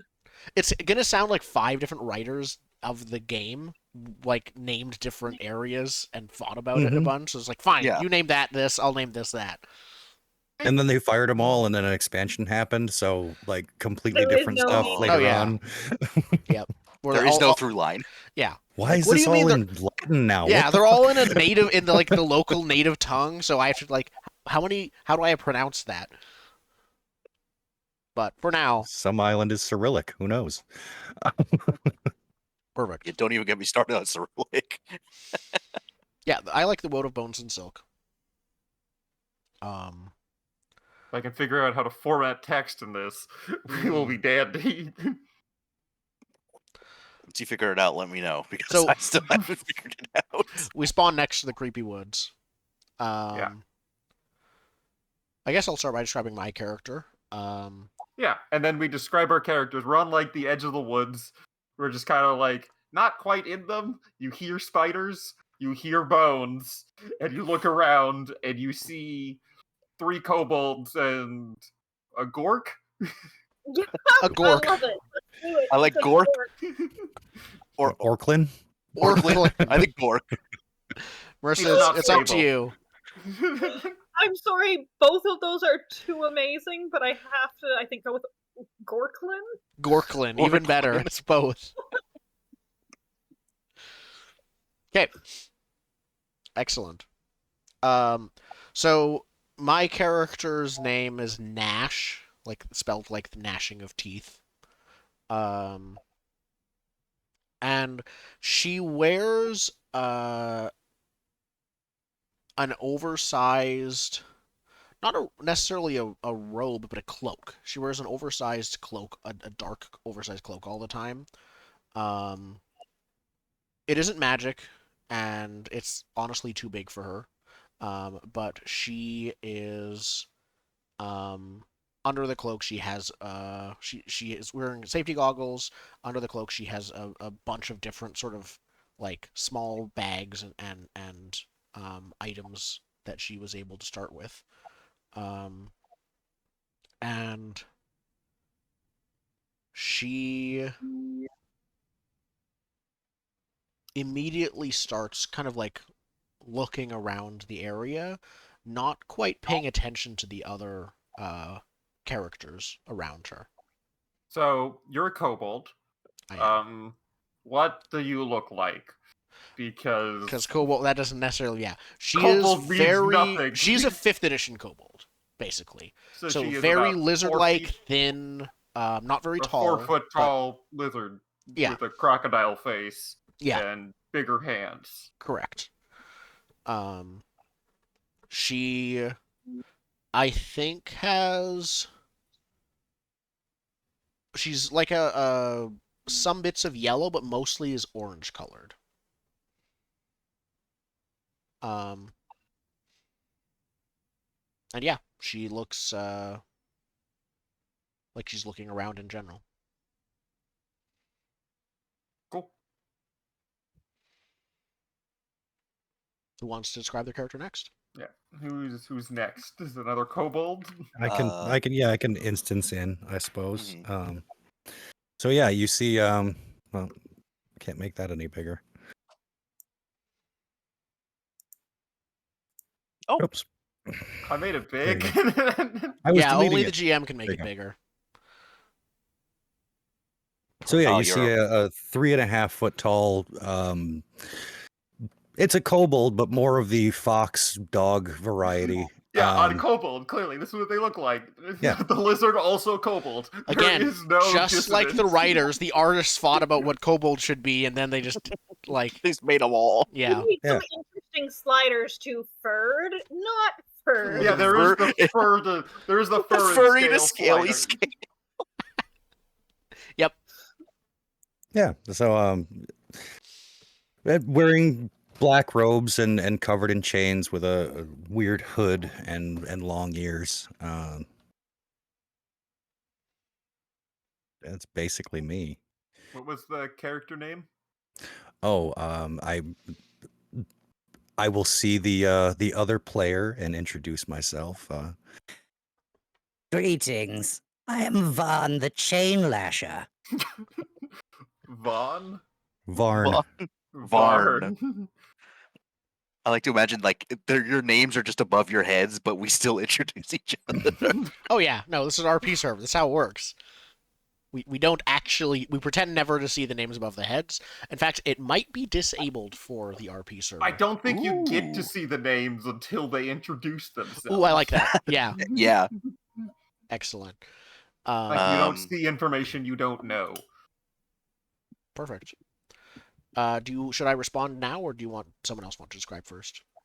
I could be the last kobold to come in. Yep. I also have art. If you could make this big for me, good sir. I will get rid of my art. Where? Right Oh, there. there you are. I tried to make the map big so we could see it. Yeah. So, this gold. It's like if you took like in the character creation and like just tried to make gold as best you can, but it kind of looks like spray paint gold, right? Like that's the color of gold this kobold is, with green eyes and very similar black cloak to the rest of you.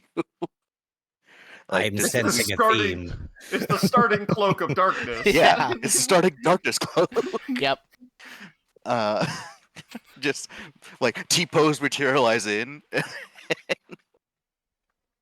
Yeah. I like the idea for a VR headset that you have to start T-posing and then it loads you Yeah. in and like, Yeah, that's how it calibrates. Yeah. So it knows how wide your arms are going to be. So, seeing the two other kobolds, I go, "Salutations! It is me, Cold." Sorry, what was it? Cold. Auld. Old. Cold the kobold. perfect. My character Nash looks over and says, "Really? Really?" to both What? of you, and doesn't elaborate anymore. You're on her shit list for also loading it as kobolds. Let's go. I think at this At point, least I went with the better character options. What is this character option you speak of? I think at that point, my character steps out from just the edges of the trees. They did the T-posing and whatnot and loaded in a little bit earlier. So they're kind of hunched over a bit, and I'm going to go with this starter cloak of darkness because it's just the default thing that you load into as a wicked one. So it's just kind of shape hunched under this cloak, and if you look at the name above them, it's just like the two arrow things surrounding the word blank. Like they didn't fill in a name. But It's they like didn't a realize comment, that yeah. that would Yeah, actually like the arrow brackets. Like that. exactly. I tried to do that on the character sheet, and it did not like me. So I can imagine. yeah. Yep. So I like you like saying hello, my name is, and then you're just muted because you're trying to say your real name or something, and it's always muted when you say your name. I don't think that I'm actually saying my real name, but it's just a matter of I don't actually introduce myself. I step towards you all, and I just kind of nod. It's not letting me do it. That's crazy. I'm like typing in like the I arrow know. brackets. Oh, yeah, arrow brackets are they're used for some of the roll macros. So Yeah, no. Mm. But basically, when I'm asked to actually give a name, I will say blank aloud. Like, blank is the name. I'm going with it because that's what everyone sees, so that's what everyone's assuming. okay, perfect. Yeah, what does the Gork look like? Is Gork short? Gorkman. We're roughly Oh. between 3 and 4 feet tall. Is Gork taller than us right now, or shorter than us? No, right now, he looks to be about your height, maybe a little bit on the shorter end. If he actually stood up and like did the T-posing, he'd probably be just a bit above 5 feet. It's this weird, really, really long, extended limbs, kind of gangly, with like weird, like, there's where a muscle should be. Have a huge bump for no good reason. It doesn't actually affect anything in gameplay, and it just looks really, really kind of broken. Quirk gangly, very tall, like a goblin on a taffy puller, is what you've described. A goblin on a taffy puller with, oh right, there was supposed to be orc in there, have muscle. And then they stuck muscle Yeah. back on. Vaguely amorphous muscle definition. Perfect. I found this online just very quickly when I googled cursed character creator. Oh dear. That sounds about right. That's Hmm. also if never randomize on Pal World, it's evil. Randomized Pal World. All right, Yeah, what you'll be area? lucky if you get a human skin tone and shape. Mm. And by lucky, I mean I've done it 20 times and never gotten one. Yeah. But yes, Now we talk orc about. Yeah. You all after you all assemble, you're looking around and chatting, and you all receive a quest. It's time to unlock the dungeon, or like, start your dungeon, or whatever. Yeah. Perfect. And the first step in that is we talk about literally not game mechanics, literally what the dungeon's gonna be. Yep.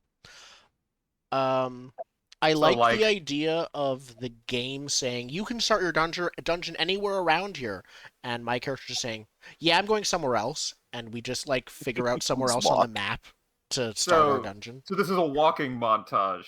It's under the Yeah. cover of darkness. Evil Lord of the Rings music plays while Yeah. we Under our- the cover of darkness, our Find four the best gross safe little location. monsters are like scurrying through this county-sized area, checking out various locations to shut up shop. This one has I like the feet idea more. of the game providing like a realtor NPC that's just like wandering around and showcasing some places we could have. It's There's gotta an be a anime. There's an anime for that actually. Look at the listing. But yeah, Yeah. So Dragon goes house hunting. It's a thing. It's great. So we're building a forge, but that doesn't mean much. Yeah, we're making it a forge, I think, more than anything else, right? Yeah. Well, I mean that should play No. a part into the whole thing, but like the fact it's a forge can mean that it could be a sewer dwelling, like underground warehouse where you make your minions come in their underwear and package goods. Like that still falls under a forge. Yeah. Oh, It's a As long place as of it produces crafting. things. It's a Yeah. factory of some type. yeah. I have I an like. idea. Okay, you go first. Okay, my idea is we do Evil Santa's Workshop on the Snowy Mountains, and then where our evil plan might be to deliver evil Christmas gifts and pretend it's like an official Christmas event. I like that, and it could be mixed with mine if you Okay. want it. I like What the is it? idea of like a dwarven foundry that's been abandoned, but we make it like Santa was a dwarf who abandoned his foundry. On the top of a snowy mountain. Yeah. I'm good with it. Though, of course, it's not Christmas. It's the winter event. Yeah, it's the It's- the general winter holiday event. Do we want to go that route? I'm sensing a no from mean, Zen. I want to morph it a little bit into more of Futurama Christmas. Like we're there to. If you ever seen Santa Bot in Futurama, he judges who's naughty and nice, and then kills them because they're always naughty. Do we want to like With create rocket some launchers kind of and things. robotic Death Santa? I just think visiting death and doom upon people during the happiest time of the year seems. So we're gonna be the Grinch, but like with murder. Yes. I would See, like to to get rid murder of the coal Grinch. pellets, let's just deliver little bombs to their houses. What if our That's job much is just more- trying to? This is more of an evil plan, I guess. We'll get to it later. Never mind. Yeah, I don't think we're on the plan yet. No. But it is a But it sounds salient like point. snowy top mountain dwarven forge kind of works. Yeah. Yeah. So And it's our size, roughly. So Yeah. the realtor, the little like, it's not a demon. It's just a lizard person. It's just someone that lives a lizard there. So there's just like a little gnoll guy in a little like tunic. He's not walking around the clipboard in the middle of the night, just like, all right, it's my job. I show them the dungeons, and he stops upon like a snowy mountaintop and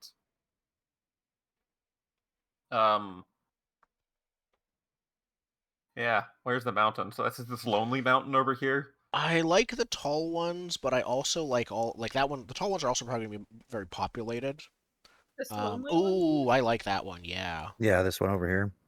Oh yeah, I like It that, or does I like mean we're that too. fairly far away from everything else, but that's That could be helpful in defense, even I if it's mean, harder this to is raid. still Plus, fairly valid. if we have any boats or anything, we could easily sail them around the island from here. Or Mad Air. Max style cars.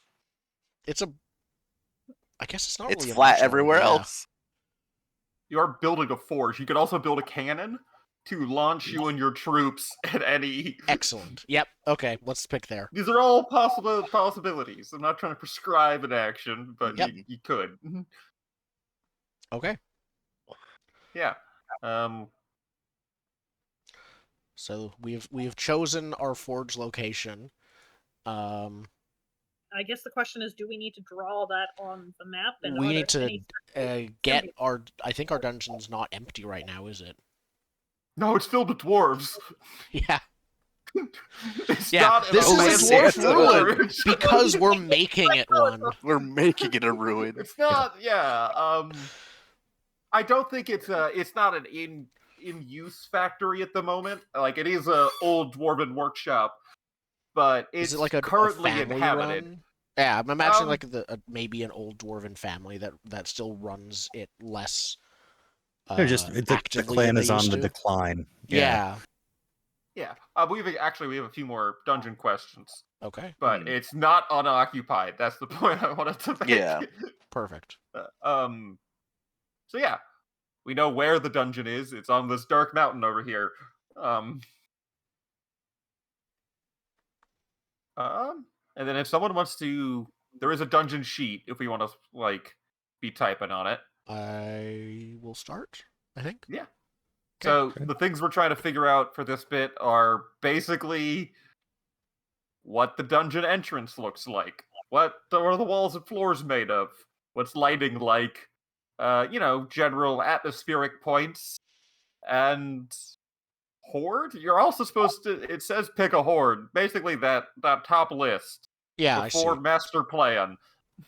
Well, the point is like, what is it that we're collecting? Is it fine Yeah. fabric or jewels or gold? Well, let's start in order then. So, as we approach, this is probably the one we would interact with before the raid. As we approach the dungeon, what does it look like? I'm imagining like if this is the top of a lone mountain, this is some like walking the mountain to High Hrothgar kind of approach, where it's just like but then they raise the peak, and it's just like a couple shacks. Like, what? It could be anything. Yep. Mm-hmm. So I like a long, winding, snowy road up the mountain, and then, I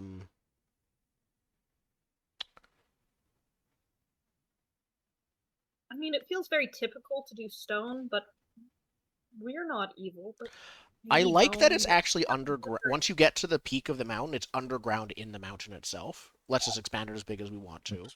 Yeah. But it's sort of these Dark stairs down. There's a trap door where you peel off the top cone of the mountain and just climb down. You gotta go all the way to the tippy top, and you push the tip over, and there's a tunnel with a ladder. It's a bit pushing the tip over might be a bit much, but I do like an entrance down below. There's a secret trap door on the top there. Yeah. I just like the idea of the top popping up on a top, kobold, the top like of the sticking its snow peak head mountain out. Just unscrew it and jump in. Just don't forget yeah, forget to screw it back in after, you'll get snow down the hole, and it's a whole So we got mess. a snowy path up to a top door on the top of a mountain. I did toss something in Discord, if anyone's into that.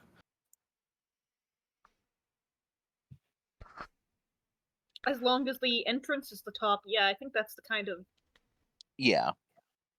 you go Like, you go down and there's the amazing snowy secret snowy path leading to a grand entrance. Like, Mhm. is this? No. Do we imagine once you go down the trapdoor, you see this entrance from an underground chamber, or what are we thinking? I think that this entrance is still like indoors, but carved into the rock, and you're just like across the cavern from it, seeing this. Okay, yeah. So Yeah, you like enter into the mountain. There's a chasm with a bridge. Okay. And this is on the other side. So there's sort of a cavern with a bridge with imposing, large, dwarven. Let me describe that. Carvings. Yeah, carvings.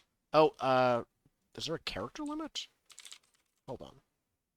Though I think C might be a relative term, because unlike this picture, which is really nice, we're inside completely, and there is not enough light to illuminate all that darkness. Which, well, we'll get to lighting later. Yeah, we'll get to lighting, but I'm kind of poking at, like, right now, unless it's fluorescent lighting, it's going to be kind of dark, which is kind of neat. Everyone's gonna be like, I have dark vision. I have dark vision. I'm going to the dungeon. That is weird. Yeah, exactly. Yeah, so then the structure is the next bit. I think from this example, we're pretty clear. It's the mountain. Structure is mountain. Carved dwarven stone within the mountain. Yeah, are they living in caves or have they shaped them? Like, I mean, think that from the entrance, it seems like they would have shaped them, but that doesn't. I Like, they think could be a there's grand entrance and just just crap inside. We don't know. Let's go have it be a mix. I think. Yeah, I like a mix. Because that makes sense with the discoveries being a thing. Like, that'll be more natural caverns as we do discoveries. And like closed off workshops and stuff that that just caved in and we'll have to clear, that kind of thing. Yep. Yeah. Perfect. Caves and that works. That makes sense. Lighting.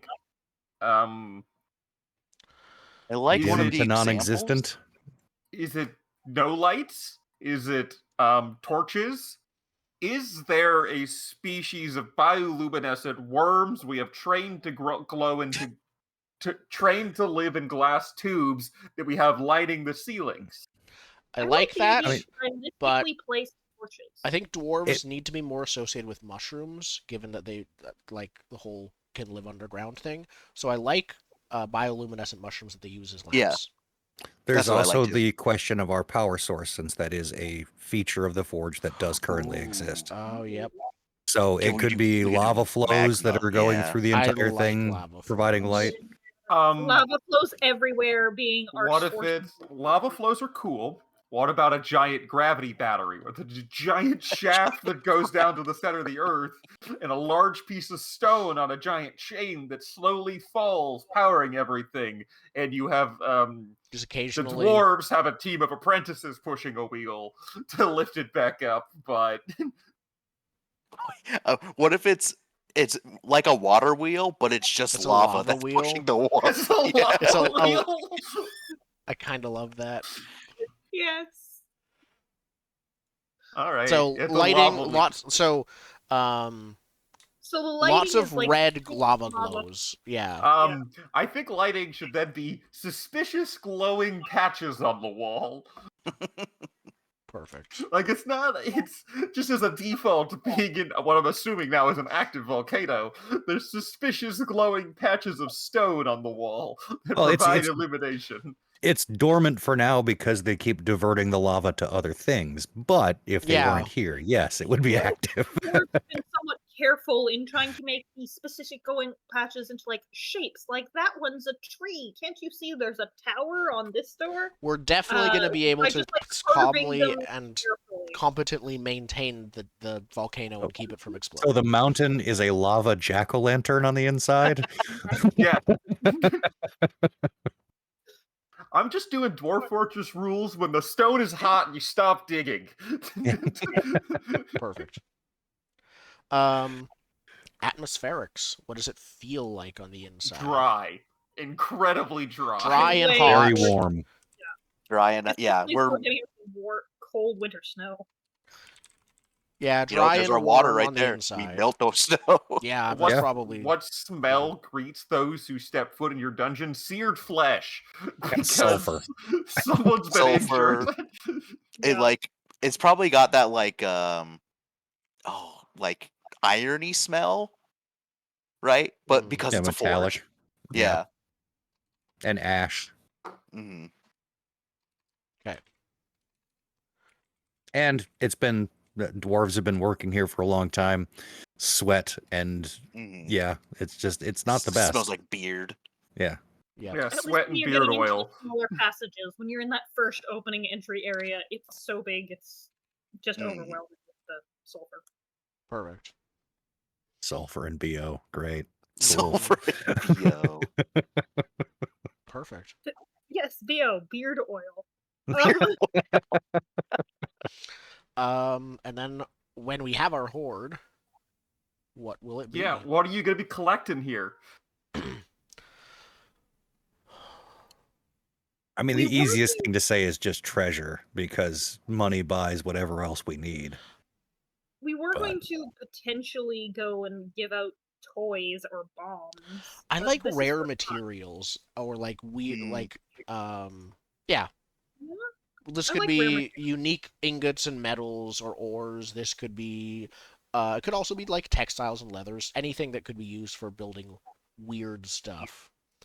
If it's hard to get as a material itself, working with that. Yeah. Okay, so our horde is component materials. Yeah, rare component materials. I guess we should define what that tends to look like. I'm guessing some like glowing or unusually colored ingots. It's gonna be blue drops and occasionally purple drops. That's what it's gonna be.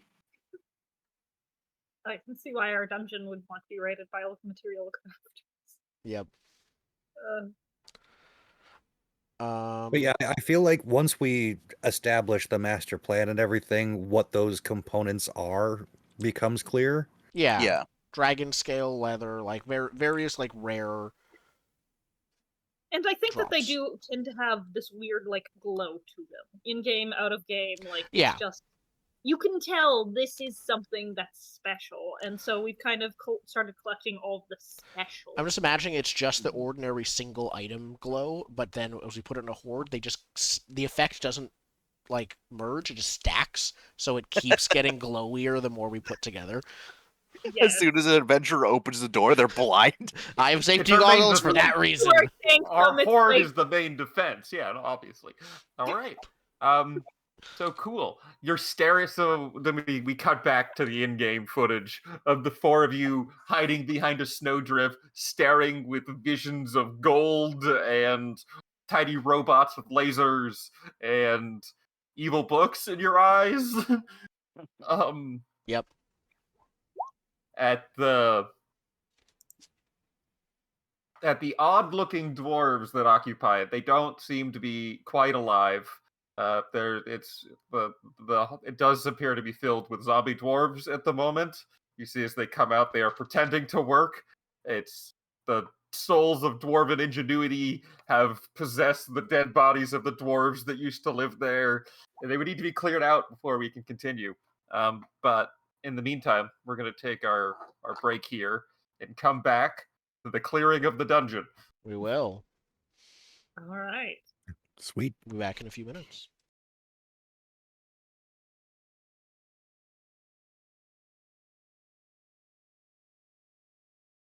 Okay, then we are back with Wicked Ones. I put it straight back onto the map.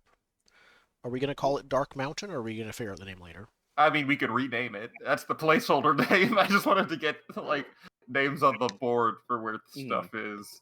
Well, based on how you've described those dwarf zombies as having lost all creative spirit, we could name it based on that.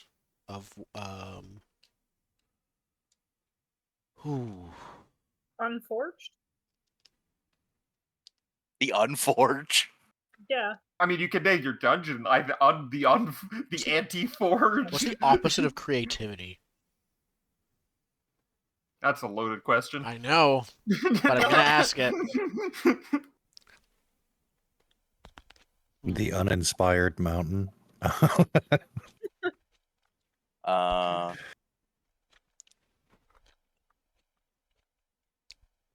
Droll Mountain or something like that. But the...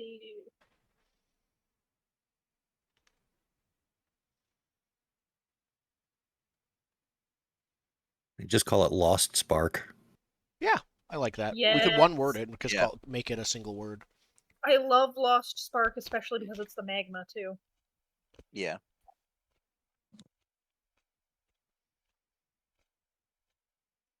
Sweet. Okay. Lost Spark Volcano. I think just Lost Spark? I think our dungeon will be called Lost Spark, and then the Okay. general mountain could be called something else, but we'll figure it out later. That is a good. I do like that as a dungeon name. Lost Spark is the. Yeah. I'm going back to Dark Mountain. Dark Mountain works. The I Lonely like Mountain's Dark taken. Mountain. Yeah, the Lonely Mountain's taken, and this is clearly a rip-off game. We've already established with other names. Yep. Mount Sullen. The mountain Call that. it the only child mountain. Yeah, the Instead of mountain that lonely mountain. the loner mountain, the mountain that actually is perfectly fine with being alone instead of feeling lonely about it. Yeah, Edgelord Peak. Edgelord Peak. Well, secreted away atop the Dark Mountain is the abandoned by dwarven spirit, but the dwarven bodies and work ethic remain pounding away at their cold forges in the factory of Lost Spark or whatever. It sounds like some kind of curse, honestly. Who knows? You don't. All you know that it's real estate, and you are in need of real estate. Yeah, clearly they're misusing this entire place. So we're obligated to take over at this point. Yeah, it's the natural thing to do. They're practically inviting us. Yeah. to that end, how are you going to be accomplishing said quest? You're going to need to clear it out. Obviously, these dwarven husks cannot remain in a forge of darkness as you attempt to consecrate it. Even though these do look like evil dwarves, they still represent the light and all of that nonsense. So we need to turn a new page in the chapter of this place. We're doing a raid. Yep. So, as their set raid plans, I think negotiation and trickery are probably off the table. No. They are on the table. If you Okay. can tell me how to do them, if you can figure out how to negotiate with spiritless dwarves, I'm for it. I think we ambush or assault. That's the obvious choice, yes. As much as I like the idea of tricking them, I think my character would go full on just kill them. Yeah. Ambush works well if they don't have anyone actively keeping watch or anything like that. It could be. I mean, what's the real difference between ambush and assault in this case? Ambush is straight through the front, or ambush is like waiting for the opportunity, and assault is straight through the front. Yeah, we door. wait till they're asleep No and sneak fucks in, given. or we could lure them out and then like attack them while they're outside of their dungeon or something like that. It would be basically a better position. Assault would be just go in and kill them. I'll go with ambush. Okay. Ambush? Ambush? Yeah. All right, we're doing an ambush. The next step.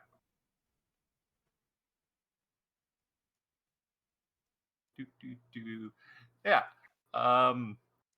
Pick. The exact advice in the game is to pick the raid that sounds the funnest. That's the explicit instruction. In future, maybe we will choose raids that are less effective and more. Let's negotiate with the dwarven spiritless. I was gonna say trick them to just leave the mountain, but that sounds like it's fun in concept, but not in execution. Mm-hmm. Yeah. Yeah, but we're going to ambush. We're going to do an ambush tactics to get them out, sneak in like through the sewers and pop out at them and shove them out of the mountain from like within. Yep. What's Not the much shove them out of the mountain is shove them into the magma. Yeah. We don't need to get them up the ladder again. We just need to get them more no longer capable of doing work. And if the skeletons are crawling out of the magma, well, then we have some imps. That's future us's problem. Mm-hmm. Exactly. That's what I'm looking for. So we could wait till to see if they ever take a break and then attack them then if they sleep. From your estimations, it's been about a decade since they took a break. Oh, okay. So bit of a wait. So are we already then inside the mountain? Because there's probably not anyone standing out there like taking. We're probably looking at the actual entrance itself. I'm guessing, like having gone down into the cave with the bridge to the big dwarven door. Yeah. Okay. So just basically scout for the, safe tag and say, all right, we take that one out and pick them off one by one as best we can. We could lure them out here and try and attack them out here. Or we could just, sneak in. What do we think? Ambush could wait sneaking in, but I don't know if there's a way to get them have their guard down if we sneak in. Well, that's what the roll determines, I think. Yeah, right? There's an engagement roll that happens. We need a broad strokes plan, and then it's either unlikely, a toss-up, or likely. To give you a point of reference, if you try to draw everything in the mountain out to meet you in open combat in a field, that feels not in a field, yes, but there's not open combat. But if you try to draw them into the courtyard and shoot up like a mob all at once, that feels unlikely. There's a bridge that I can pour some fire oil on if need be. I mean, we're on one side of the bridge, and they're all on the other side of the bridge. So the question is, are we intending to cross the bridge, or are we intending to make them cross the bridge? I think we're probably going to have to. I think let's Yeah. head I in. think it's I think- more about establishing the most advantageous position inside of the dwarven settlement. Yeah. Yeah, I think it's ambush in the sense of like we set up on a position where we get the jump on them, push them into lava, and then reset. Like if they're coming in Yeah, little groups, they don't right? feel especially a very responsive. systematic massacre of these Yeah, poor they don't feel dwarven especially husks. responsive or aware, so I think our Um, best bet is just sneak in and start killing them. This That feels specific like a place where they toss-up. keep hammering, they come one by one eventually to this place where they keep hammering. So we take Yeah. that one out and then wait for the next one to show up. That feels like a toss-up plan. So that would be 2 dice. Okay. Yeah. Yep. So, Um, blades, do we have to do position effect? That's Not the for thing. the raid one, I think. Okay. Not Yeah, for this um, engagement roll. we There's other started- factors that could be thought about for the engagement roll, but I'm not sure they will matter for this first one. This one, I don't think it will. But to go through the process, the positive factors, which are positive on your side,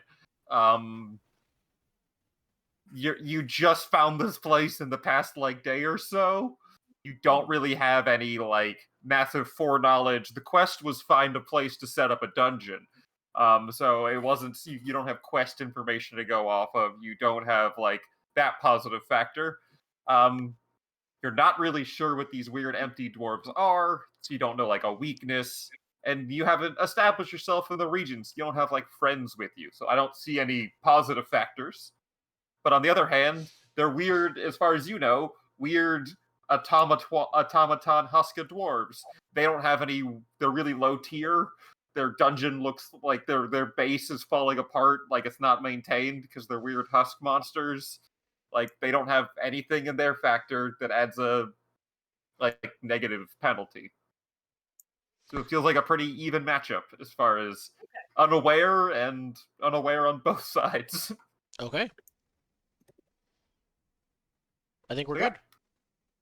Who wants to roll the engagement roll? If it's an ambush, does our hunter want to do it? Sure. Okay. 2d6. We don't have any special things that we're doing here. No, it's not a fortune roll. All right. 8. 5. It's 2d6. Take the highest. Yep, 3 or 5. I have not played this for a little while. Yep. This is the learning rate. Yeah. So there's This is our tutorial. While we're tutorial. doing it, there's tutorial pop-ups and voiceovers being like, Yeah. to do a stealth kill, go behind someone, and because it's a VR game, stab them. Go by to enter stealth mode. Simply crouch.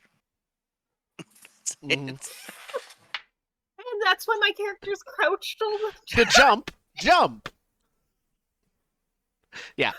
Beautiful. Okay, perfect. All right. So I think we enter in a risky position if I am remembering normal blades correctly. I'm trying to find the specific thing. It wasn't listed under engagement roles. Yeah, me too. Success it's not a success.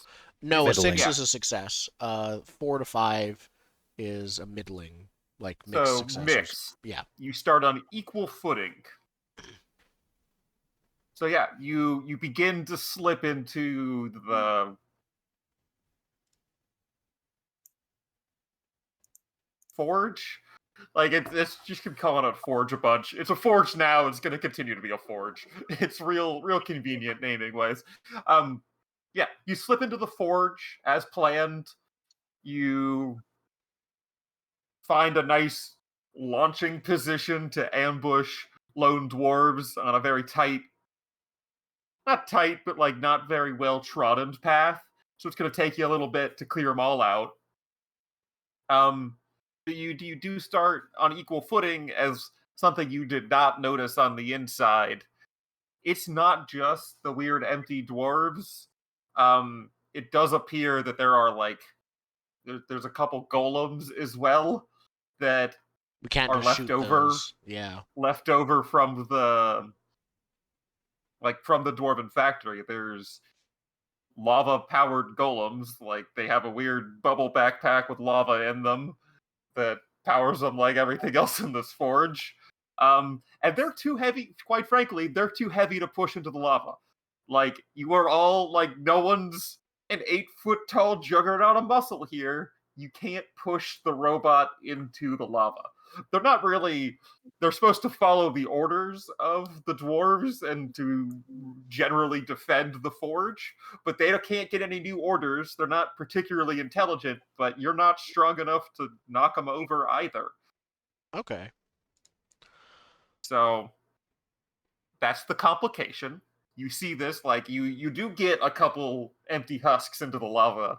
You get some trickling experience for... It's deeply penalized for attacking a helpless creature, but Yeah, our reputation goes down with this yeah, area with for the morale certain. meter dwarves of this -2. kingdom. Yep. But yeah. Okay. What do you do? The first robot comes like tromping into your little ambush spot, like you see them approaching. Like just look. I Okay. have something really useful for this. I can spend stress to establish a small momentary weakness in my prey. That seems effective in this point of time if we can just establish a weakness in them. Possibly Well, we notice... probably this specific one. If there's like a crack in it that like there's a leads crack to in the the lava heart. backpack. Oh yeah, There's a crack in the lava backpack for this particular Or one. maybe more a matter of the joint of where the lava backpack and it connects. Yep. So spend stress. Is it just straight up 1 stress in this case? Mhm. Okay. No, I don't want to spend 6 stress. 6 stress, yes. And you go feral with your first You action. immediately, yeah. And then the follow-up of that, move is gain effect when you exploit this on your next row to do some things, one of which is included with bring them down. Can I potentially follow that up by trying to shoot the lava backpack off?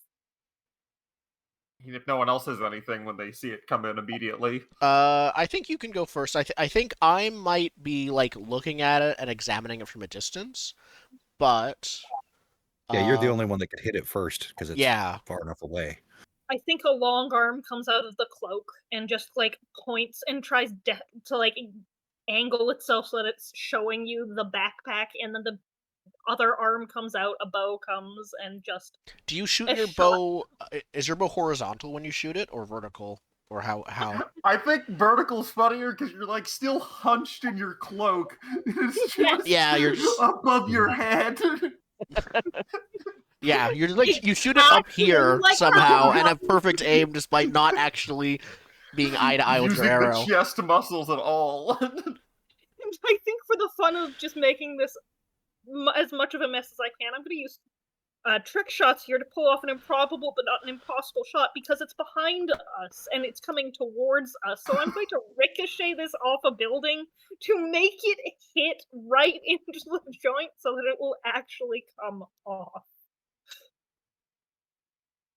Excellent. Do you have to do anything to use trick shot? No, I ignore circumstances towards effect from the difficulty, but I do have to explain how I bought the shot just done. Yeah. So it's just not harder because honestly, I just made myself make it harder and then undid that. But hey, it was fun. Okay. I think that's a good Blade's power. Yeah, it's harder, but it's fine. It's fun. It's a great built-in character ability. It is. All right, so position. I'm gonna say you have some risk. If it notices, it might have some auto like defense thing activate if it's still up. It's also a giant robot, so it can just stomp you. There's some risk involved. Effect, I do think, is strong because you established a weakness in this. No, just to mess with you. Is it strong before or after the plus effect? The plus effect makes it strong. The end result is strong. because you have the thing. Otherwise, you're shooting. I don't know. Yeah. It might actually bring it from less effect to normal, because shooting a golem with an arrow normally wouldn't do anything almost. That is a fair point. Yeah, that also seems fair. Default it is, unless you have other things to modify. I mean, Do we want you to could start a actually clock to clear out the dungeon, and then the effect would potentially, if it's successful, take up that clock? Yeah. Dungeon clear clock is a good one. Where clocks? I have clock tokens if you need them. Yeah. Let's throw a I'll put them in Discord. 6-part clock. Because I don't think I can upload things directly. Oh. No, I you should can't. have clocks uploaded. I'm just trying to find them. I just my little library here is entirely filled with Yeah. Is there a search bar that dungeon works at the top? tokens from Wicked One. Does the search bar work at the top for finding it? I Oh, thought there was like a built-in clock token to Roll20 is what I... There is not. That's an add-on you can get from the marketplace, or you can make a rollable table. which will take it'll take several minutes to probably set that up. Yep. It is worth it. We're not but doing not that. now. Yeah, okay. I found a clock. Here's a clock. Okay. We could also just use text and just say like number/number. Yeah. There's a dungeon clock. Perfect. Okay, so we decided it was middling, risky, and normal effect here. Yeah. Okay. Again, it's been a while since I've played Blades in the Dark. Are we? You pick a move, you roll with that. Yeah. If you were shooting it with an arrow, I assume you want to use finesse. The player's the ultimate decider on what they want to use. And then the next question I have is Dark Hearts. Is that just? Oh, that's an extra die if you want to use it. Yep. We don't have any yet, though. No, we start with one. You start with one when you name your vile friend. Oh. Oh. Which we can't do yet. Never mind. Yes. All right. Finesse it is. Let's roll. And no bonus dice. Okay, that's nice. That's fine. Oh, interesting. Nice little macro there. Yep. Yeah. I can't remember on a. That's 2 being filled in, right? 2 of the. Yes. Normal effects, so I think Assuming this is based on normal blades in terms of how effect and those interact with clocks. 2 tips on the clock are what that should mean, plus whatever consequences Indigo inflicts upon us. because that was not a 6. It's an annoying one, right? There we go. 66. Yeah, I think that's under that's a consequence. So mixed result is 1 tick. Okay. Success is 2, and critical is 3 or more. So it was 1 tick, not 2.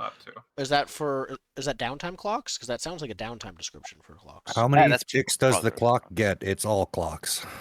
No, it's but just on progress clocks 66. Oh, cool. All right. So I'm already. How did I do that? I can't delete the tick. There it goes. Oh, interesting. So yeah, it works differently. Huh. Yeah. So couple things happen. Yes, you shatter the lava backpack. The lava then fills up the hallway, meaning that this ambush spot will no longer work. You gotta go somewhere else. But also now there's a robot falling. It turned off, and now it's falling, and it was a big giant robot. So what do we do about that one? Like it's falling. I will run forward. With the chains. Run backward. Yeah, with the chains lashing up. And thanks to the edge that I gave my chains of pulverizing, which they're particularly good at destroying armor and stone. Oh. So now that it's deactivated, you're going to try and break it to pieces? Mm-hmm. I will just shred the damn thing as it falls. Ooh. Sweet. All right. You are Magnet Dog, so You get some bonuses for that. The question is it a tier 1 or tier 2 spell to attack this thing and break it? It's something that a barbarian could do in a single action, theoretically. It's probably I tier would 1. think it's tier 1 because of your chains makes it tier 1. Okay. It's powered off, so feels tier 1. It would be higher if it could actively resist, but it is tearing apart an inactive object as it falls. Okay. So yeah, there is light risk because you see it falling. You are choosing to stand in its way, not particularly have to stand in its way at this point. So light risk, default of expected results default. Okay. Whoops. Well, there you go. 6. That's a 6. That's a success. Oh, well, that answers my question. Yeah. 6 is the only solid success. Yep. Perfect. All right, sweet. So I run forward and chains come flying up, just battering the thing around, ripping it to pieces. Was it made of armor or stone? I mean, probably a lot of things. There is definitely metal ferro reactive metals in there. They're not huge sheets of them. They're not made of money. They didn't make the whole thing out of steel. They had to make themselves. It's a giant robot. There's definitely some wagon wheels in there too. Okay. Okay. Oh yeah, there's just a shower of metal bits and wooden bobs and splinters and things. After you save her life, Nash rushes forward toward the pieces of the golem and says, "What were you thinking? We could have used that. I could have reprogrammed it, I'm sure." And without even looking at you, she starts looking over the pieces of the golem to figure out how they work. The lava It was is already quickly... broken, and the lava is coming. the Fool. Turn and run. lava's quickly spreading. I would like to find I'm loot sure it'll cool in soon. this pile. Whatever is the most valuable thing in this pile, I want it. Scooping stuff in your pockets as you go. Exactly. Alright. Into my what did I call it? My magic, my holy coin purse. Your holy coin purse. Yeah, you. Sounds like a euphemism. I think I'm scanning the Yeah. golem to understand how it works. I'm not necessarily touching it that much if the lava's spreading, but I do want to sort of get a handle on the mechanics of it. Cool. Because you're aware of the damage lava does to a person, it's risky. Even if I'm standing back from the lava while I do it? Oh yeah, you're scanning it. You need to get close enough to see it, which, in terms of lava, is too close when it's moving. Okay. Um, Oh, right, this is video game lava. Okay, that Yeah, makes sense. it's It not moves much deadly. faster than real life lava. Yeah. It is not deadly. It is dire, though. There's Okay. heavy risk involved. And yeah, you are a scientist, and you do have your goggles. So I would call it default success on learning about it. Okay, perfect. So I'm going to use scan. I obviously don't have a dark heart. I haven't rolled yet. If I'm getting... Oh... If I get close and use my magnifying glass, will that increase my effect? In exchange, probably for more... It becomes a deadly It becomes risk. deadly because I'm right next to the lava. But Taking the yes. time to minutely scan the wreckage. Getting even closer to the lava would make it easier to see the robot before it melts. Do I still get XP for rolling with if do I still get XP like in Blades if I roll an action that has deadly risk? I can never remember. I didn't remember seeing that for this game. It might be a no. If it's a no, I'm going to back off. I'll still do it at risky, but I'm not sure. Not 100%. There's reckless. Take an action dot when full. Mark 1 XP if you played into be bloodied or going feral. But that. Yeah, it doesn't seem like there's a specific. Okay. There's not a specific call out for putting your life at risk just because. All right. Yeah, okay, I'll just do dire then. I'll back up, I won't use the magnifying glass, and I'll just roll to scan this dire situation. No bonus dice. That's a 6. Yeah. So yeah, you learn about these golems a little bit. You can clearly see the dwarf keyboard of inputs that is like in the calf muscle of these robots that is used to like control their actions, and it's like a typewriter that shoots magic runes at the back of the golem. Perfect. You go, it's a Unix system. I know this. Yep, or I would if they didn't destroy it. You would understand what it says if it wasn't written in that filthy light faction coding language. I can figure it out. Just go up to the keyboard and press buttons. I'm sure it'll be fine. Yeah. Okay, cool. So yeah, you do know that these are controllable. I'm not sure what else I could tell you. They're big robots made from really whatever they could find because they're giant. They were probably used to... How big are we talking about giant? How big is giant? Yeah.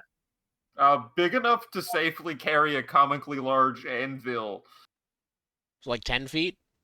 Yeah. Okay.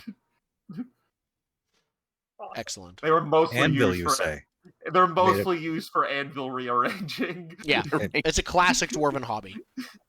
Made of iron, is it, that anvil?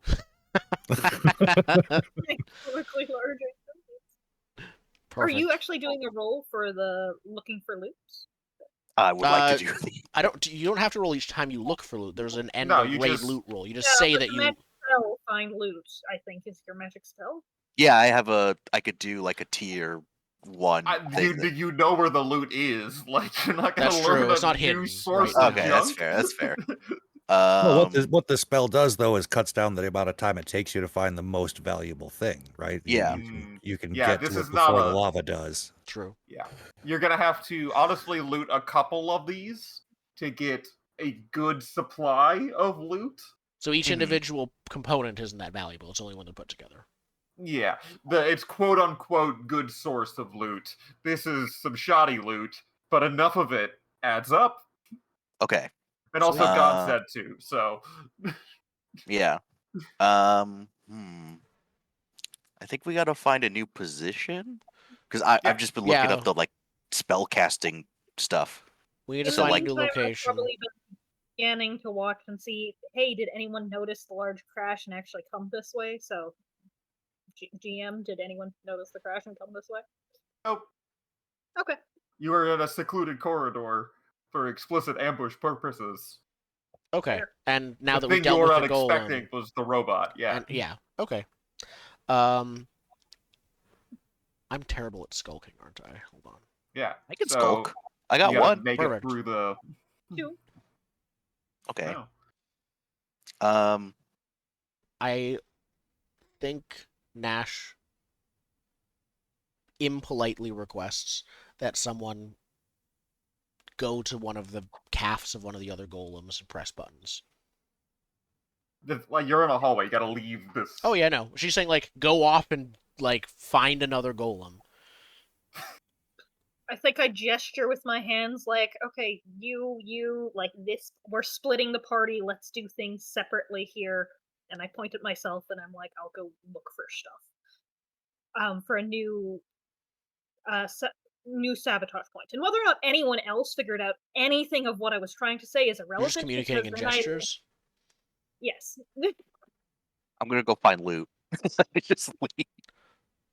I'm surrounded by idiots. I'm using my money senses to find where the most money is, and that'll have the most bad guys, because that's how it works. Alright, so who's taking their action first? Sure. I was going to go You're skulk and look for a new ambush point. Yeah, a new place to continue this rapid extermination of dwarf husk. What kind of move do we think this is? Could be Think scan.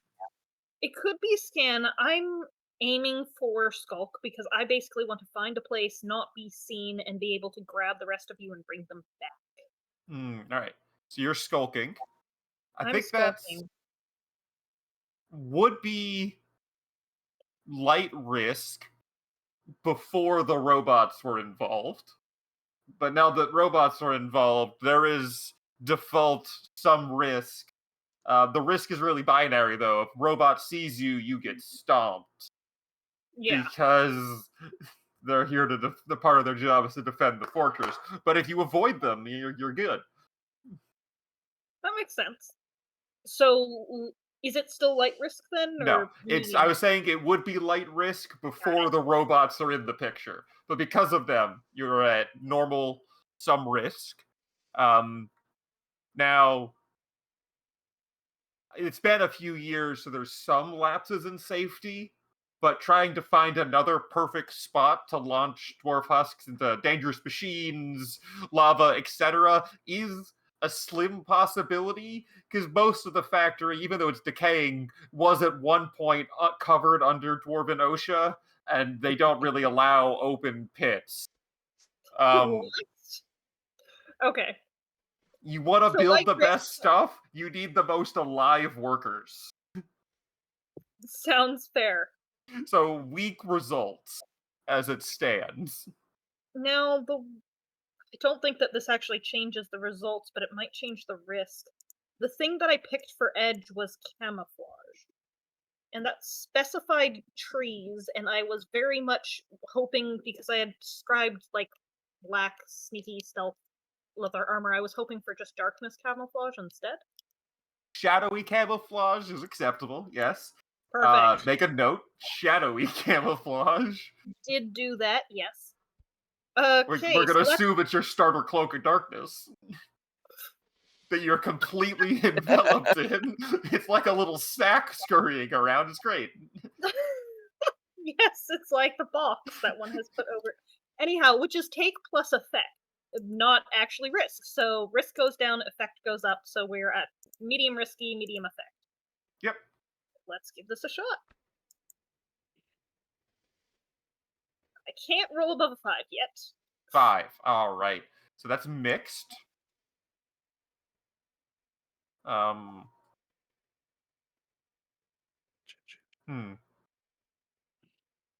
yeah, you find the thing. I do think it is. I don't know what it is. I don't want to make another lava pit, but It could be like maybe it's one of those crushing machines that has like yes, they're an working auto too hammer. close to the crushing machine. Yeah. Yeah. An Yeah. auto hammer that was used to forge that's clearly that was at one point used to make the breastplate of the golem, so it's huge. And it does just stamp, stamp, stamp like a Mario level, but that's just like one of them.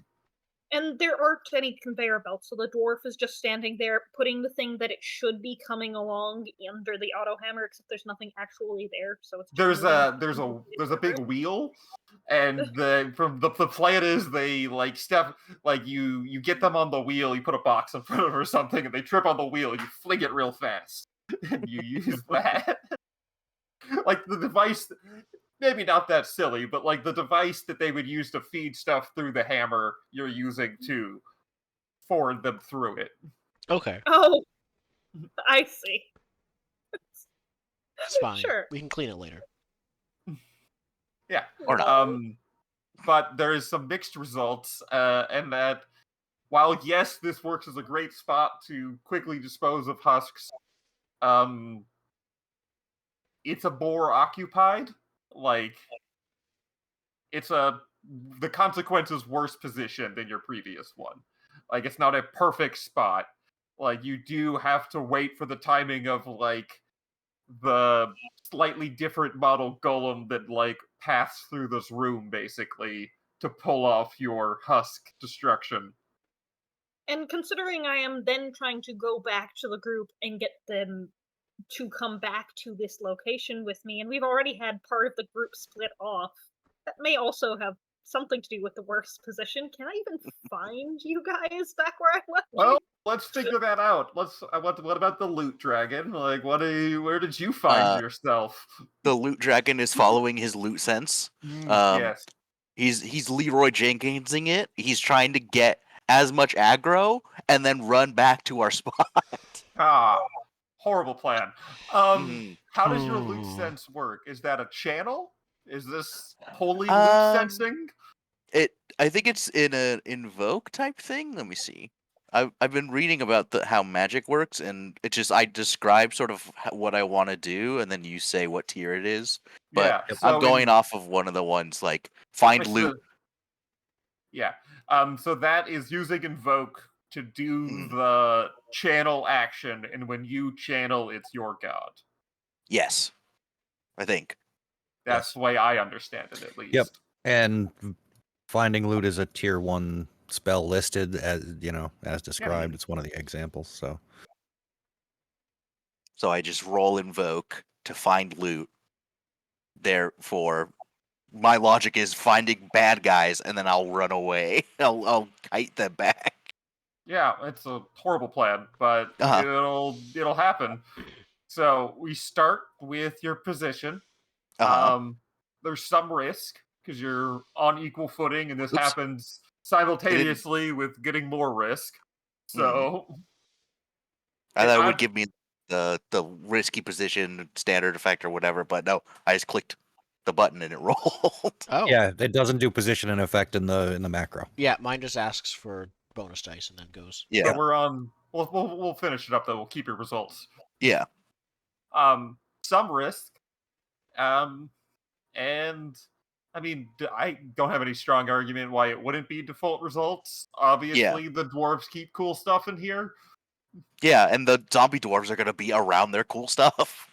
So You I say do that. have to argue, like, is it really just normal risk and not extra risky when you're actively trying to add all of them? Our Yes. plan was to get them in positions that we could easily take care of them. I'm just the bait now. Yeah. I've decided that the actual threat here is the robots. The dwarves are set pieces at this point because you're just quickly throwing them in machinery and lava. Like, the dwarves aren't lasting very long. Right. But the weird king-shaped golem who has like a glowy king crown and a staff that you find on top of the dwarven treasure pile is putting you in a worse position, which combined with the previous worst position makes this a very dangerous dungeon all of a sudden. Yeah, because you just mass pulled. Yeah. Mass pulled. You were pulling the king golem back. Now I'm like, all of the golems are like on. They've all been like activated for like intruder alert. You succeeded. You got all of the bad guys. Bad news, bad guys are robots. Going back to our spot with job accomplished. Are coming back. What's happening back there where we left you? You believe those idiots just wandered off?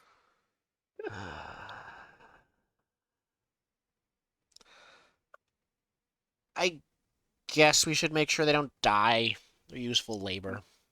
At this point, I'm waiting for 2 others to show up. This is ridiculous. Yeah, I think we like hear the alarm, like probably distant alarms blaring. I don't even think it was alarmed. It's just One direction goes off. Boss fight and then music the starts. That's what music. It's just off in the distance. Yeah. Yeah, you hear Wait, the why boss did that music. huge bar just show up? Yeah. Oh no. Yeah. The secret emperor of lava is Excellent. The automatic emperor. Yeah. Okay, I think that Nash is going to say to Varn, just try not to break them as much. leave some for me. I need to figure this out. But she's gonna run off and try to, if they're that big, she's gonna try and jump onto the back half of one of the golems chasing after Jordan, and then try to press buttons on it and figure This out is a what good it plan, does. yep. And All right. yeah. You're at a. I would like to use Tinker because I am tinkering directly with the golem. Yeah. It's extremely risky to jump onto the moving feet of a giant robot. I know. Yeah, it's a deadly risk. But you did study this device previously, so you're at least in a default position as opposed to not knowing what you're looking at. Default effect, you mean? Yeah, default effect, deadly position, and then you can modify if possible. That's fair. I think. Options. Ooh. Spend a dark heart. We don't have any, do we? I don't Well, have we any. get one. Actually, that I takes rolled a that 6. off. I rolled a 6. I do have one, actually. Yep. Do you just get a dark heart every time you roll a 6? Yep. Wait, what? That's what every time a success is rolled, which is a 6. Oh, that was a specific part of my move. Oh, that was your Oh. move. Okay, I thought you were Sorry, just guys. quoting the book. No, I was not. Oh, okay, never mind then. So if anyone wants You to help can't- me, they can give me plus effect. Yeah, there's a dark bargain. I could take a dark bargain for extra dice. I'm thinking is- about using some of my gear to help narratively. You can team up with allies, so all of you roll. But Roll that's, Tinker or roll in general? yeah, it would be all Tinker. of you. Can that I seems like a invoke bad to do idea. Tinker? No, You that's could got to be do the same a. action. Is there still a setup roll option, or is there not setup rolls? I didn't see one. I don't think so. No. Oh. Because I'd the only say- there's a thing on modifying rolls. It's adjusting might rolls just be- is on page 62. Okay. It also might just be the assist ability. You're open to consequences, but they gain plus effect. So I think so. Yeah. so if anyone Uh. wants to assist me, it won't give me extra dice, but it will give me extra Oh. effect. Well, I'm already in harm's way, so I'll assist you. I just give you effect. So that bumps my How are you effect up. assisting? I am distracting the golems. Perfect. Extra hard. What are you distracting? What do you mean distracting? I am I'm a golden kobold running around stealing all their shit. Ah! You're just running around screaming, "I'm a golden kobold!" as you like pick And you're up bits picking of up their them that are stuff. shaking loose. Fear me! Fear me! Just grabbing. Excellent. Sure. You described it. I can't say if it works or not, but you described it. You get a dice. Or I'm whatever just the typing keeping it effects. all I get effects, which takes me whatever from the default plus to effect. strong. And then Yeah, my so other it's- I am willing to hear a dark bargain. trying to find the rules on dark bargain. I think it's a devil's bargain, so it's gonna be you say a thing happens. In exchange, I get +1 dice, but it happens no matter what the roll is. Is Let it me +1 see dice or here. is it effect or is it choice? It's +1 dice according to Well, yeah, the plus character one sheet dice reference. if you agree to accept the consequences. Yeah. So.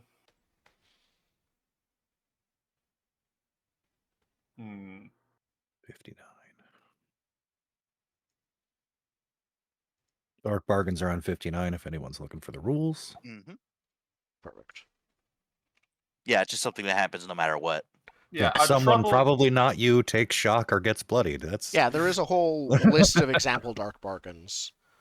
Yeah. Lose a body part, lose your minions. Yeah, if I'm willing. it's a troublesome clock that appears. And it appears in the form of the king gets in the room too as you're typing. The big king golem has arrived.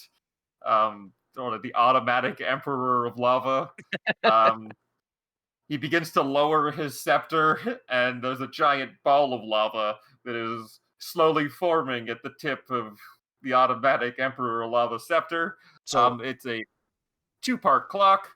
You have or 3. We're gonna call it 3-part clock. okay. It's a race. If it hits, This you is all this lose. is the boss aggro clock. It's the boss charging lava beam clock. That is, if you choose to take the Devil's Bar. Yes. That sounds fun. I'm taking it. Oh yeah, Okay. absolutely. Okay.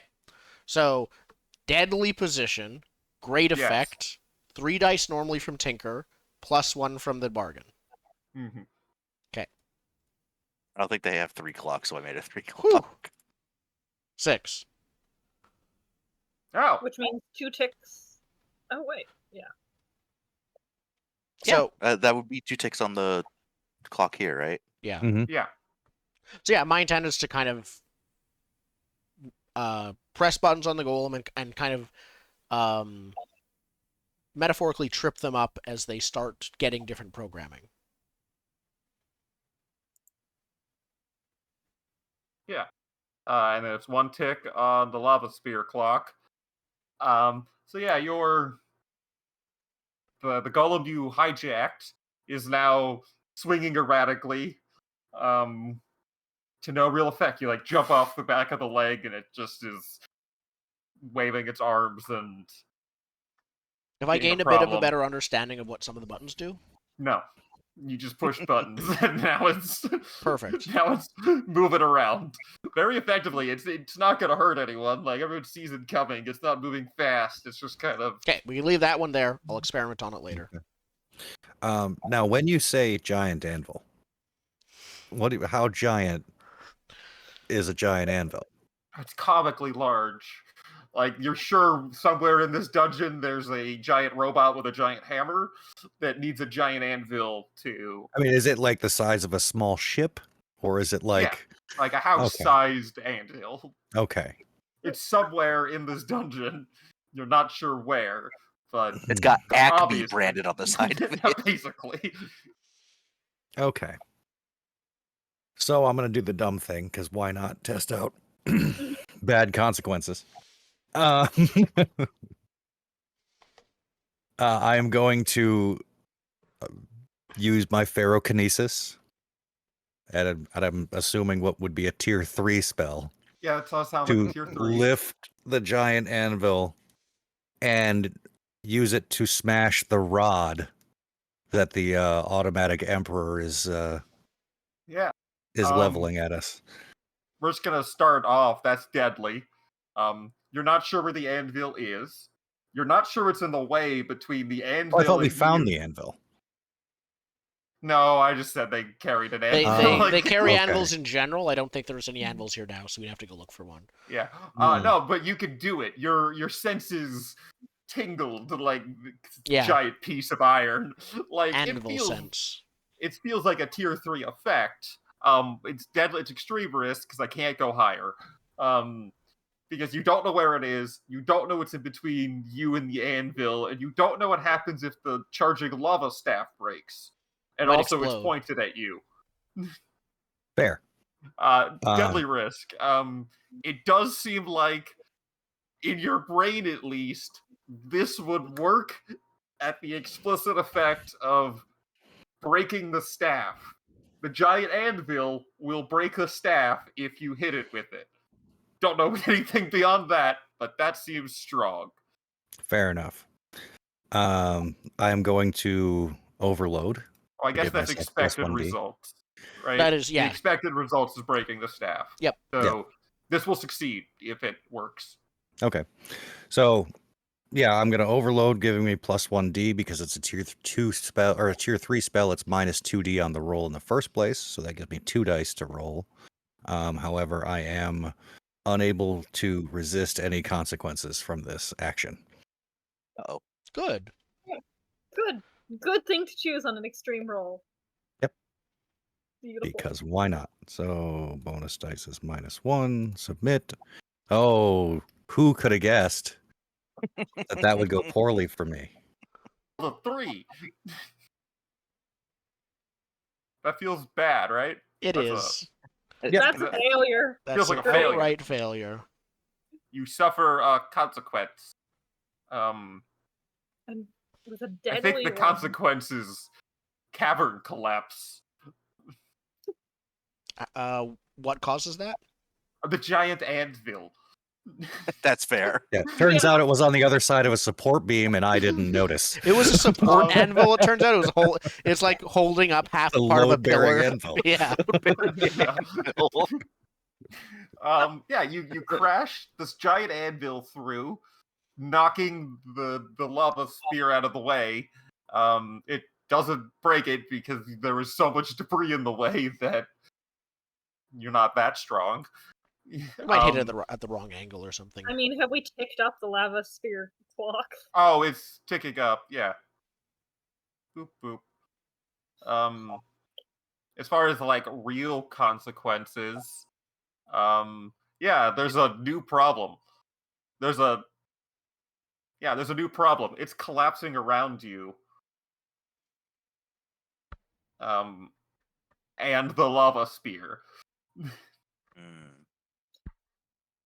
I mean, at this point, since Blank has gotten back, he hasn't been saying anything, but he has been violently pointing in the direction he came from and like, this way!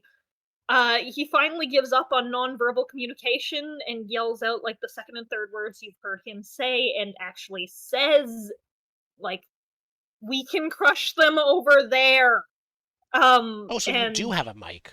And then she runs after. And then she runs in the way direction you're pointing. She's getting the heck out of here. As soon as I see at least somebody has picked up on this, I'll also continue running that way. I am leading. More useful. I'm leading the golems there. I do want to point out you have one tick left on the lava beam. Mm-hmm. Are we doing a group action to run? We got to do an action or lava beam. Okay. I would like. How can I invoke here? I'm willing to do a group action to flee, but we're all bad at it. But if one of us is good, it's fine. I mean, what is flee? What action would they? Oh, finesse. We could finesse our way over there. It's hard because it's muscles, strength, agility, speed, but none of these actually look like that would be like speed. flee. Finesse is. Let me double check finesse, but it seems like the closest. Either finesse or smash. I think it might be smash because we're just sprinting outright. It depends on how you would describe it, right? Like if you're going through and like blasting through doors and things like that, you're smashing your way through. If you're deftly avoiding falling debris, yeah, more of a finesse thing. That would be finesse then. If the cave is collapsing, yeah. Yeah, it sounds like Blank is leading a team action to get us out of here. Cave going off, the scepter can go off just fine as long as we aren't where it's pointing. Yep. Makes sense. Varn, are you participating in this? Because you haven't said anything yet. You know, I'm just over in the corner stamping my feet. Damn, damn, damn! You can feel the anvil melting. Oh. That would have been super cool. I would have used it for every defense. Damn it!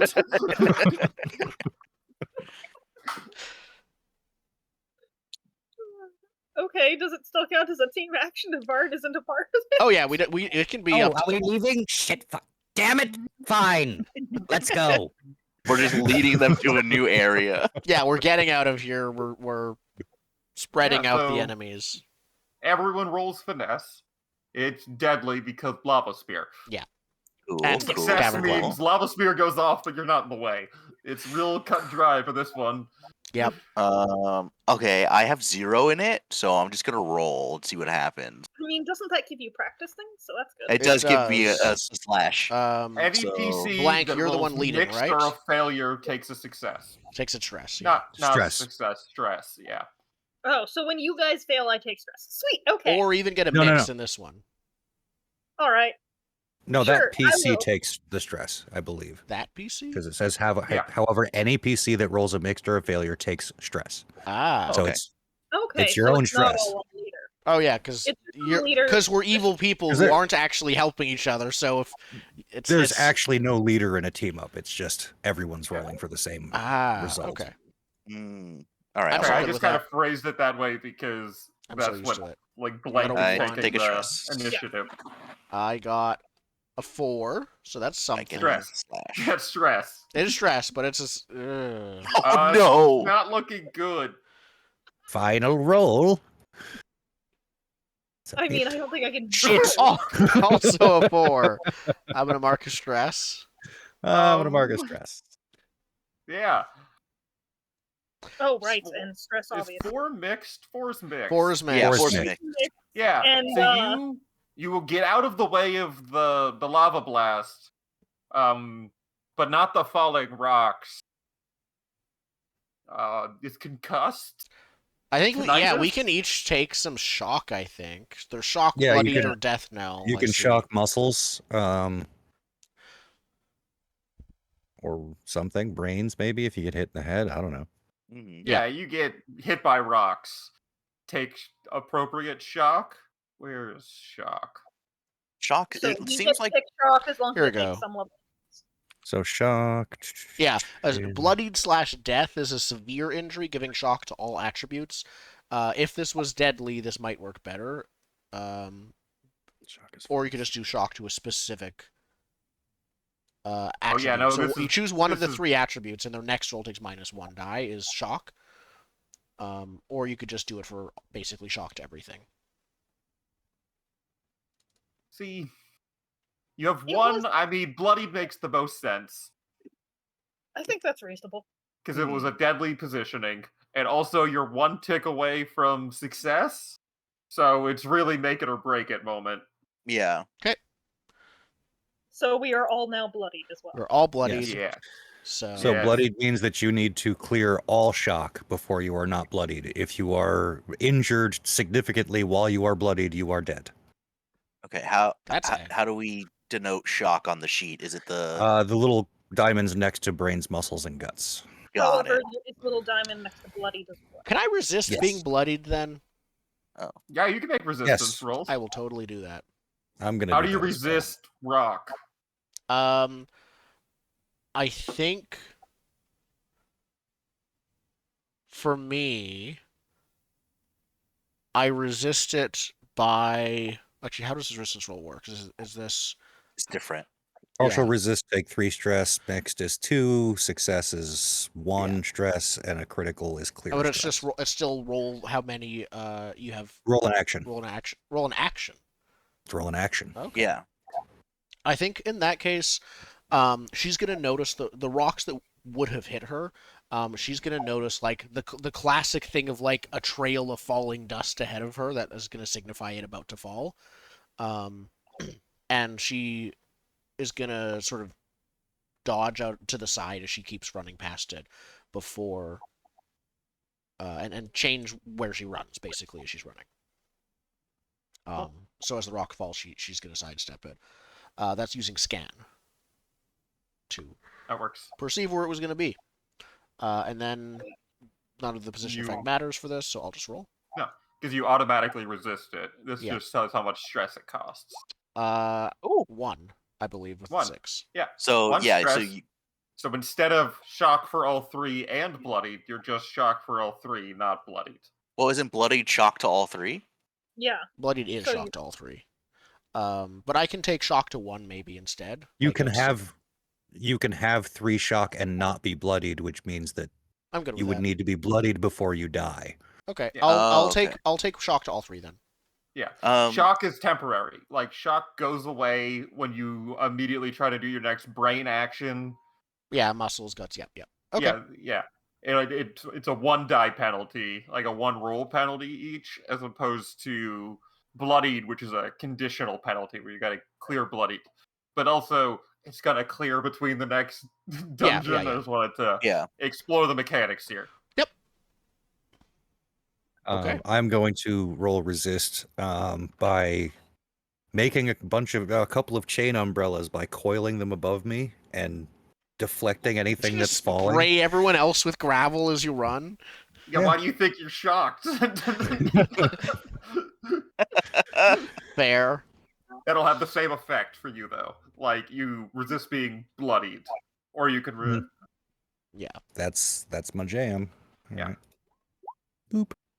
2 5. stress. Yep. I will do the same thing of like trying to scan to resist.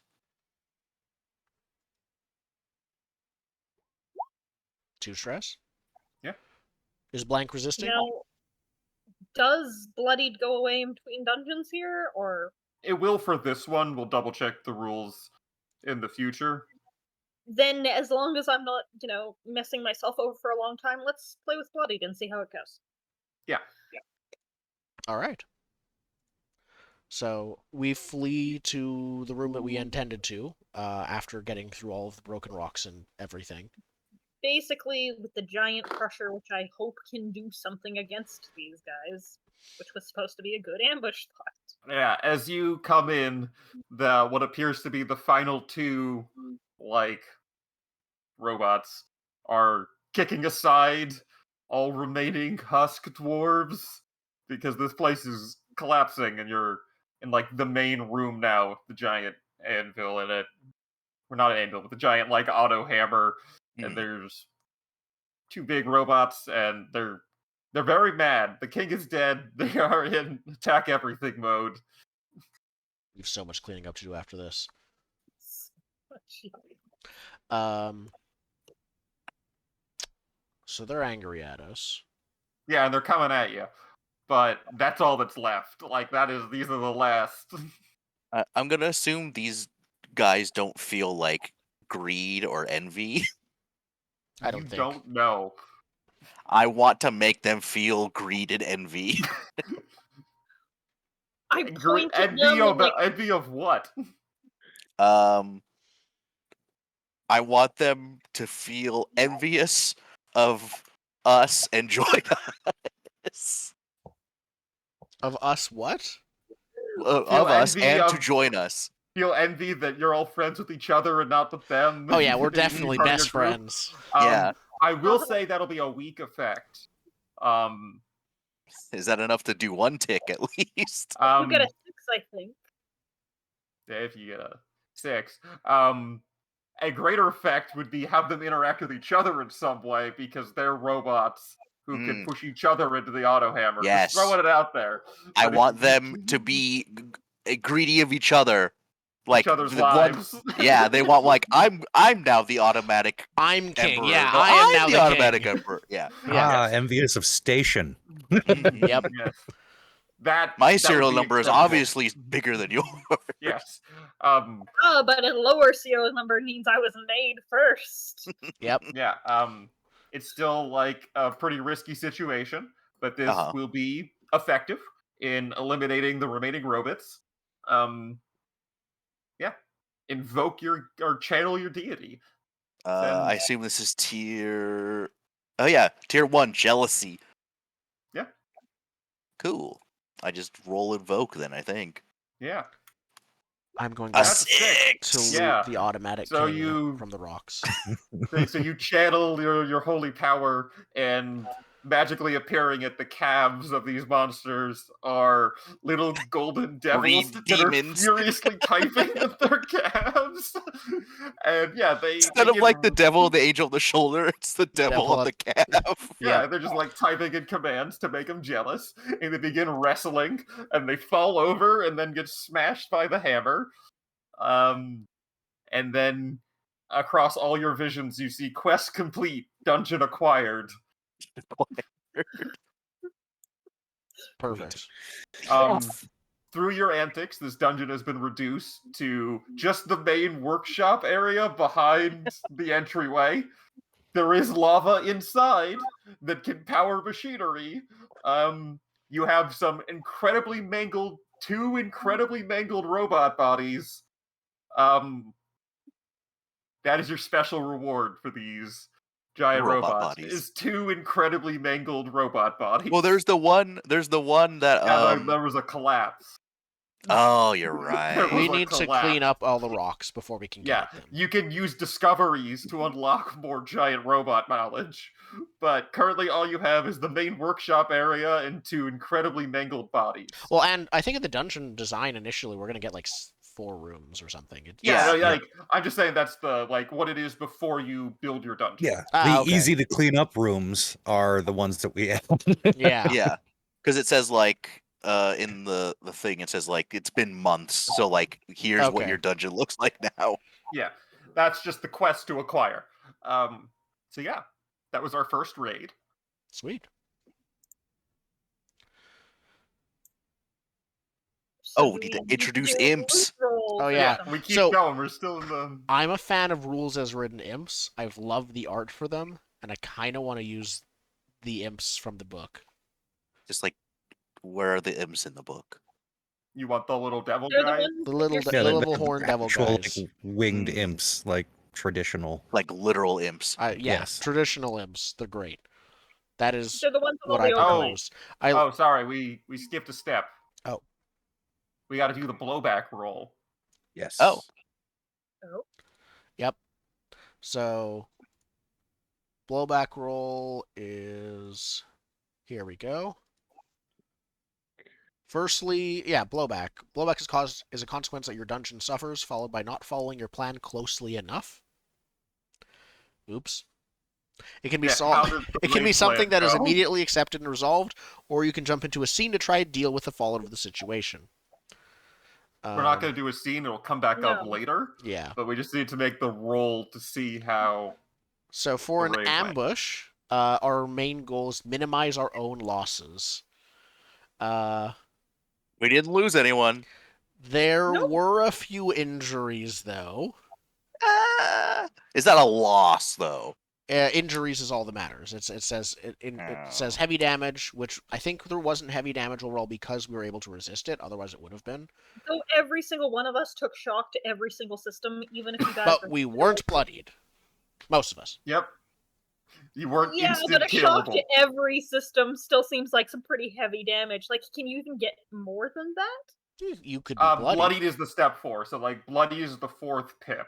So this is like shock 1, 2, 3, bloodied, dead. So everybody was 2 steps away from death, except for one person who was 1 step away from death. I can't Correct. argue with any of that well. There were a Yeah. few injuries. There was no losses. We I think that avoided would the call heavy for heavy damage. damage. But it's not. I a still 3. advocate for 2 dice, personally.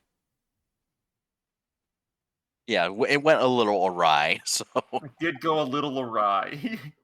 I wonder why. Actually kept the whole plan reasonably alright. Until someone decided to just run in screaming. I We thought can- that was the plan. In what Like- way is that an ambush? Well, he was finding the other spot, and then I was gonna go and draw them in. I thought that's what the hand signals were. One at a time. Just like we did before. Not run right to the end. Get the biggest, most dangerous, explodey looking robot you can find and say, you and everyone you know, come attack me. Well, they're big, so I thought they'd come like single file because they're too big. Blank is just looking at Cold and slowly shaking his head. Listen, it's hard when your raid leader doesn't have a mic, okay? I don't have time for this. I have to clean up and figure out all of this. We need to get our first golem, and then we can get it to clean up everything else. Automation. It's beautiful.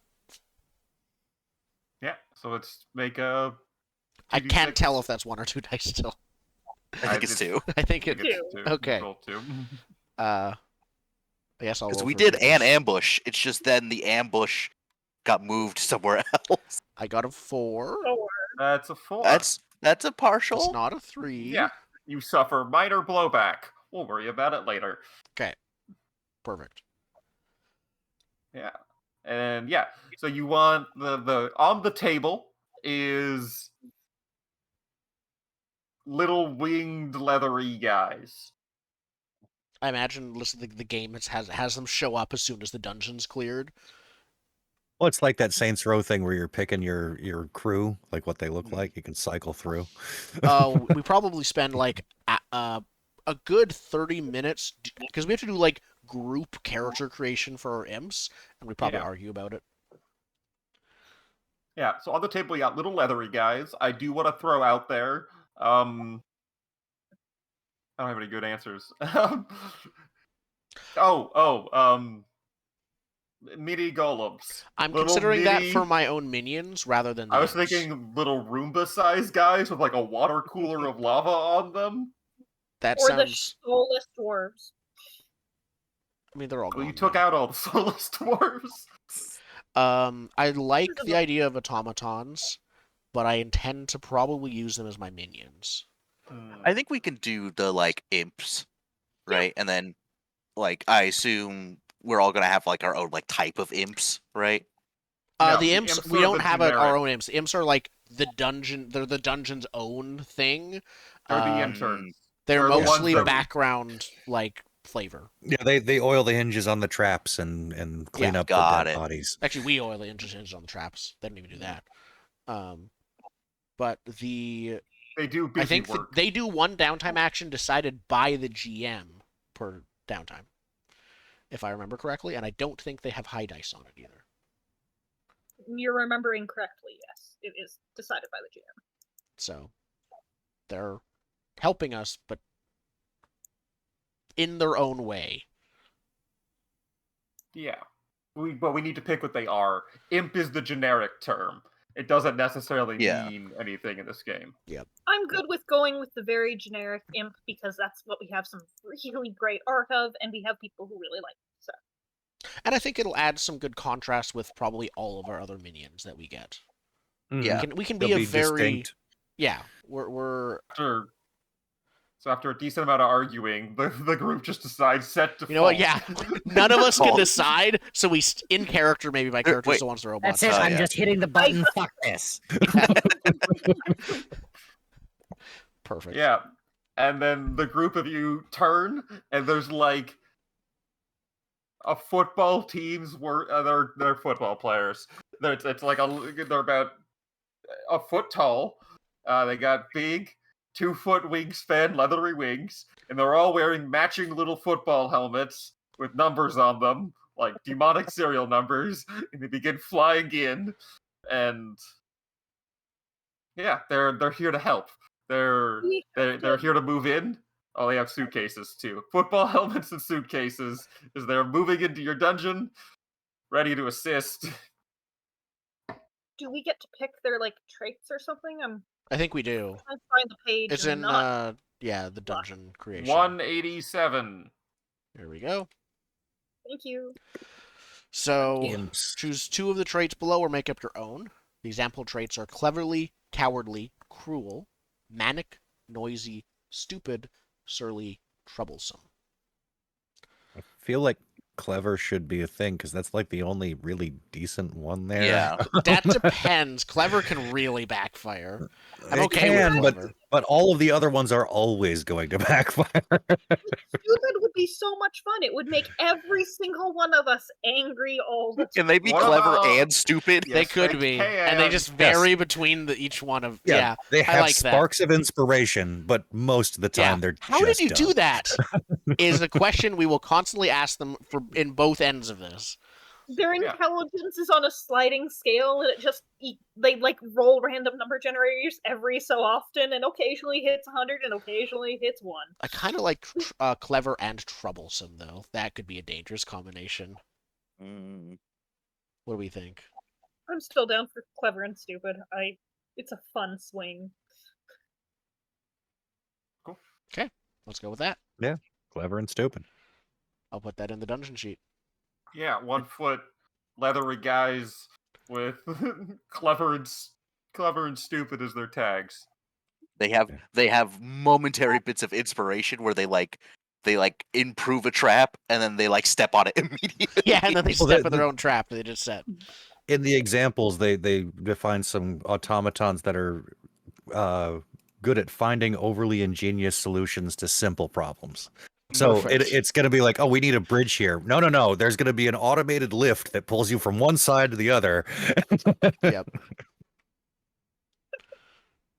Imps Excellent. can understand the dark tongue, but they can't speak it. They are generally useless, refusing to venture outside the dungeon. They can only have a very low impact on any situation. Yep. I think They if they are said if there ever plaguers. has to be a roll made for the imp's impact, it's 0 dice or something. And 0 negative dice effect. with negative effect. Yeah. So they're very much meant to be a background element. Yeah. Cool. They're all related for the intro batch. So they're all friends with each other and not with you. They're like angry roommates at this point that just won't move out. You know, start whipping them into shape. Perfect. Cool. Okay. That's So I think we want to end things here. Or do we want to talk about how the dungeon drawing works? That's the next step. Is it the next step? Yeah, next Introduce step the is imps drawing the and dungeon. then draw the drawing dungeon. the dungeon. Can We we could talk. skip the dungeon and move to like Vile Friends because that seems like a shorter step? Yeah, Vile Friends isn't actually on the session thing at all. The thing to do, so we could switch to Vile Friends and then end the session. Yeah, so we'll figure out Vile Friends, and then we will. Next session, we'll start with what's Drawing the dungeon. Yep. Yeah. Okay. Yeah, next session we'll draw the dungeon, and then we will Do the lurking phase Factions. from what I'm seeing. When do And, factions start? I think we can also do factions at the Session 2. session There we go. 2. Ah. Establish Yeah. factions is session 2. Yeah, it's the last thing we. Okay, so yeah, it'll be well. Cool. Yeah, well, yeah. We are halfway through session 1. We completed session 0 real fast, and then we did the first half of session 1. Yep. So honestly, I think we should do XP actually now, and do all of the other bookkeeping stuff later. But because we did the raid, we'll do the session 1 XP, and then next time will be session 0 part 2, basically. I do like the flavoring of mixing and matching all of the bookkeeping stuff with actual like gameplay, Yeah. but it does mean there's more bookkeeping we gotta figure out. So let's do the As we're XP because learning. because we did just do the raid this session, so we get the XP for that, and then we'll do bookkeeping more next time. Okay. Is it end of session questions on the character sheet? Yeah, it's also on Right page at the 78 in bottom. the book. Okay. 78. So mark 1 wicked XP for each trigger met within the session. My character sheet won't open anymore. You made progress on your master plan. What is our master plan? I mean, we getting the dungeon, I feel, is progress on the master plan. I don't know if that's I do ruled as think that intended. counts. You got Okay. a good progression. Yeah, We haven't I had do dungeon think- scenes yet. Dungeon scene, not applicable. You acted like a monster. I don't think any of us did anything especially I monstrous. was running around shouting "Fear me" to golems. Is that a monster or a fool? Or Yeah, I mean, what? I could see an Potato, adventurer potato. doing the same thing. Like, Yeah, and here's the trouble, matter of let's fact, see I think I've what seen it adventurer in doing other it. games. Yeah. Used your So- gear or supply in creative ways? I didn't use anything. Oh no, wait! I have my holy coin purse that I was grabbing stuff into. But that's his intended usage. Yeah. Yeah, I didn't do anything creative. I mean, I used my chains for my resistance roll. If that I counts. would actually say it does, yeah. The Yeah. umbrellas were not what I was expecting you to do, so I don't think I have anything, because the dwarves ended up being a threat. I chose the fire oil because all we knew about was dwarves, and they could burn. Yeah. And then it turns out that was useless. That's why we play to find out. I did not know what the dungeon was going to be at all at a time, so I had to figure out monster rules. And reckless XP, you would get XP if you were playing into being bloodied, but we ended the session right there. But that's useful to remember. I the do good thing think about being bloodied. I do think Blank would get the reckless XP because you specifically chose not to resist being bloodied. Well, I don't That's true. think. Is that how that before works? I thought the it was doing a adventure was scene done. based on being bloodied.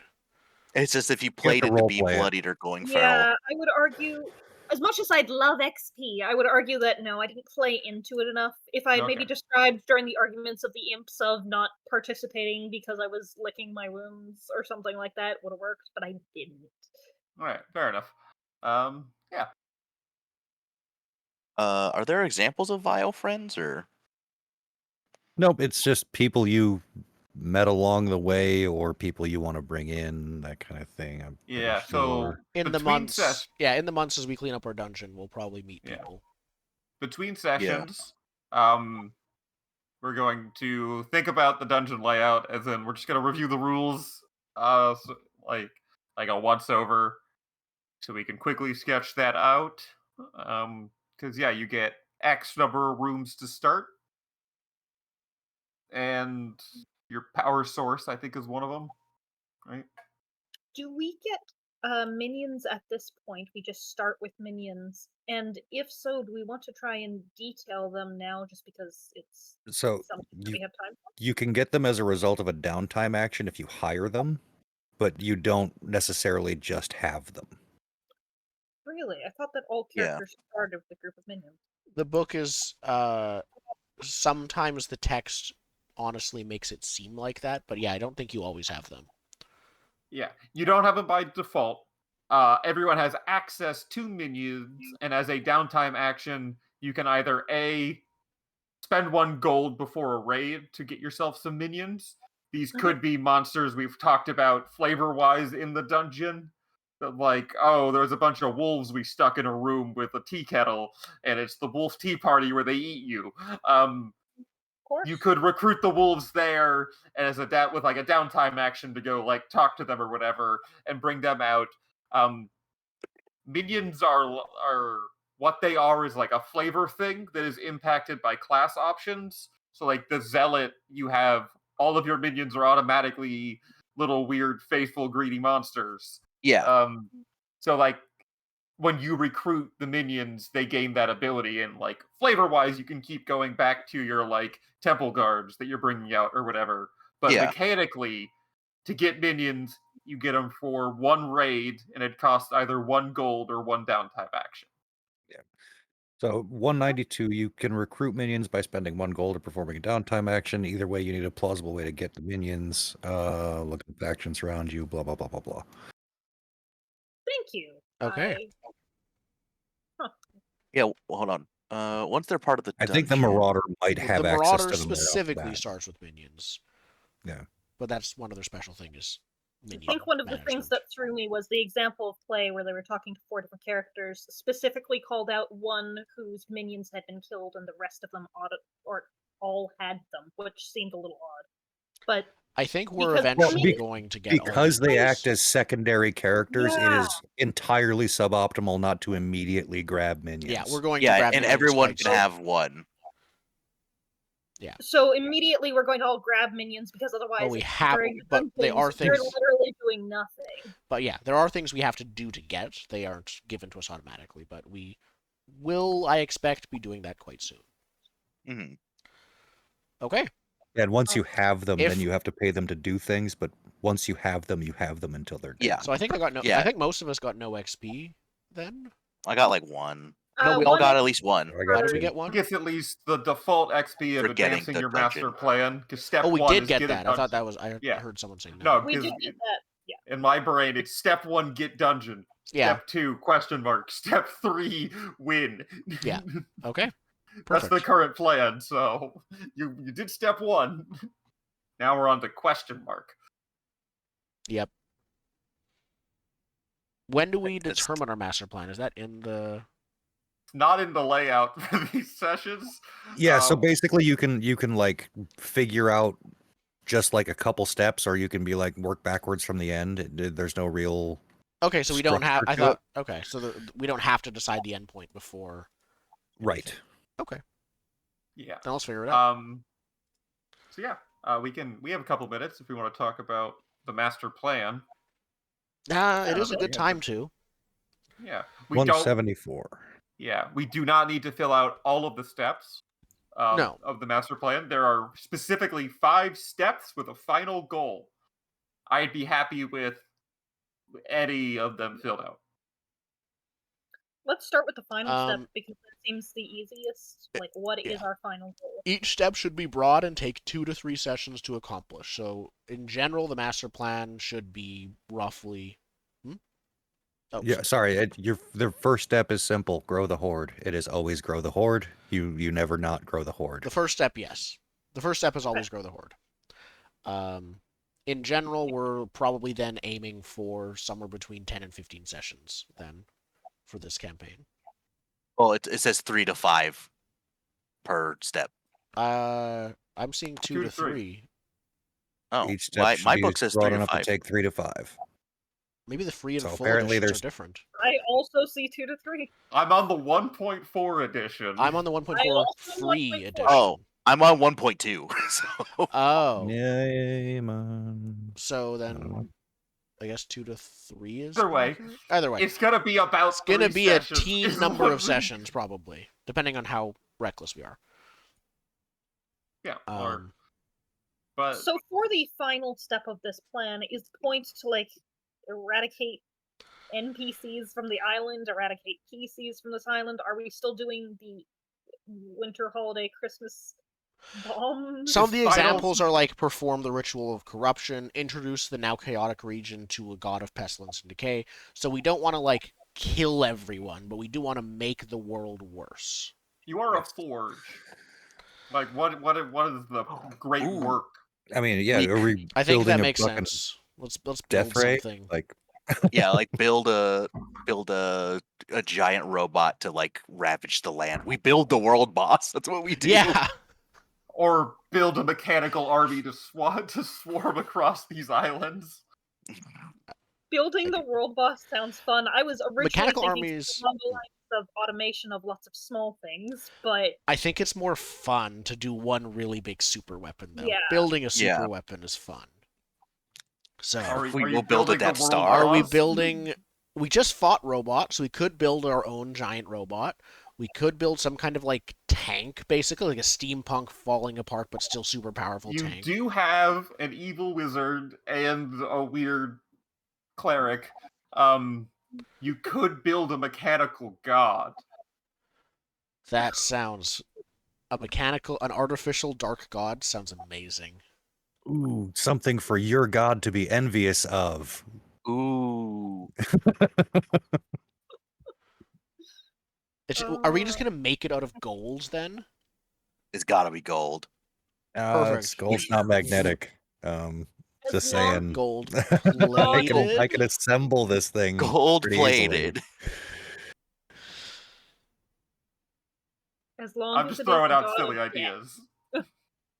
I do like some kind of super weapon. Okay, fine. So final goal is kaiju super weapon. So yeah, let's leave it vague for now as to what kind of super weapon. We're It's gonna supposed to build be some vague, kind yeah. of mechanical giant super weapon. Kaiju super weapon is a good goal. We're Excellent. building Mecha Godzilla. I mean, one of these steps then could be like create a plan of what type. Step 5, perfect, a sorry, figure yeah. out plan. Yeah. But I mean, That's each board with awesome materials. We're gonna be spending though. a few sessions growing the horde, I suspect, with getting minions and stuff. each step could be like the armature, the death ray, the Yeah. you know, We I need was to thinking get step nuclear rocket pack. breath. I was thinking like step 3 is build robot. Like real early on is just build robot. Yeah, The building step it's up- easy, making it envious of a god is another. Or like could s- making it useful in some degree. Yeah, we need to Like- do like our test like run of it as well. So we need to like have as a preliminary prototype, we send it against a town and see how it ravages the town. Like so step 5 is beta test. step 4 is step 5 is beta test, and then against like a village or something relatively small, and then step 5 is send it against like the biggest town on the island, and we'll probably, because this is something we have to accomplish, and then instead of just send it, I imagine we're piloting it. Oh yeah, this is totally Power Rangers Yeah, kind of thing. Each one gets a limb. each one of us gets a limb. So step 2, can we do create blueprints? Hmm.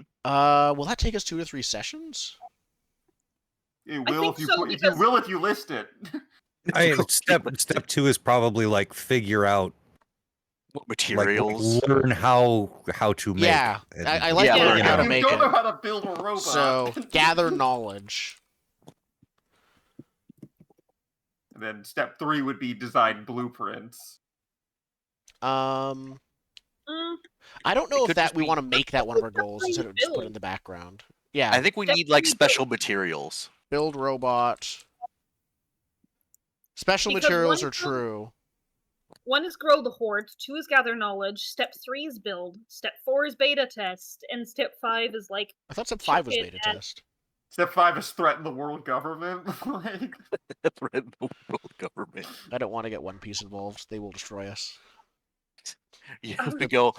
We won't do this for $1 million. I think we should threaten someone though, or like Threaten the admin. make a statement, wipe something Yeah, off. we're the gonna. map. This Step is your level. 5 This is is- your like first real zone, and we're gonna put a world boss right in the spawn area unless you give us what we want.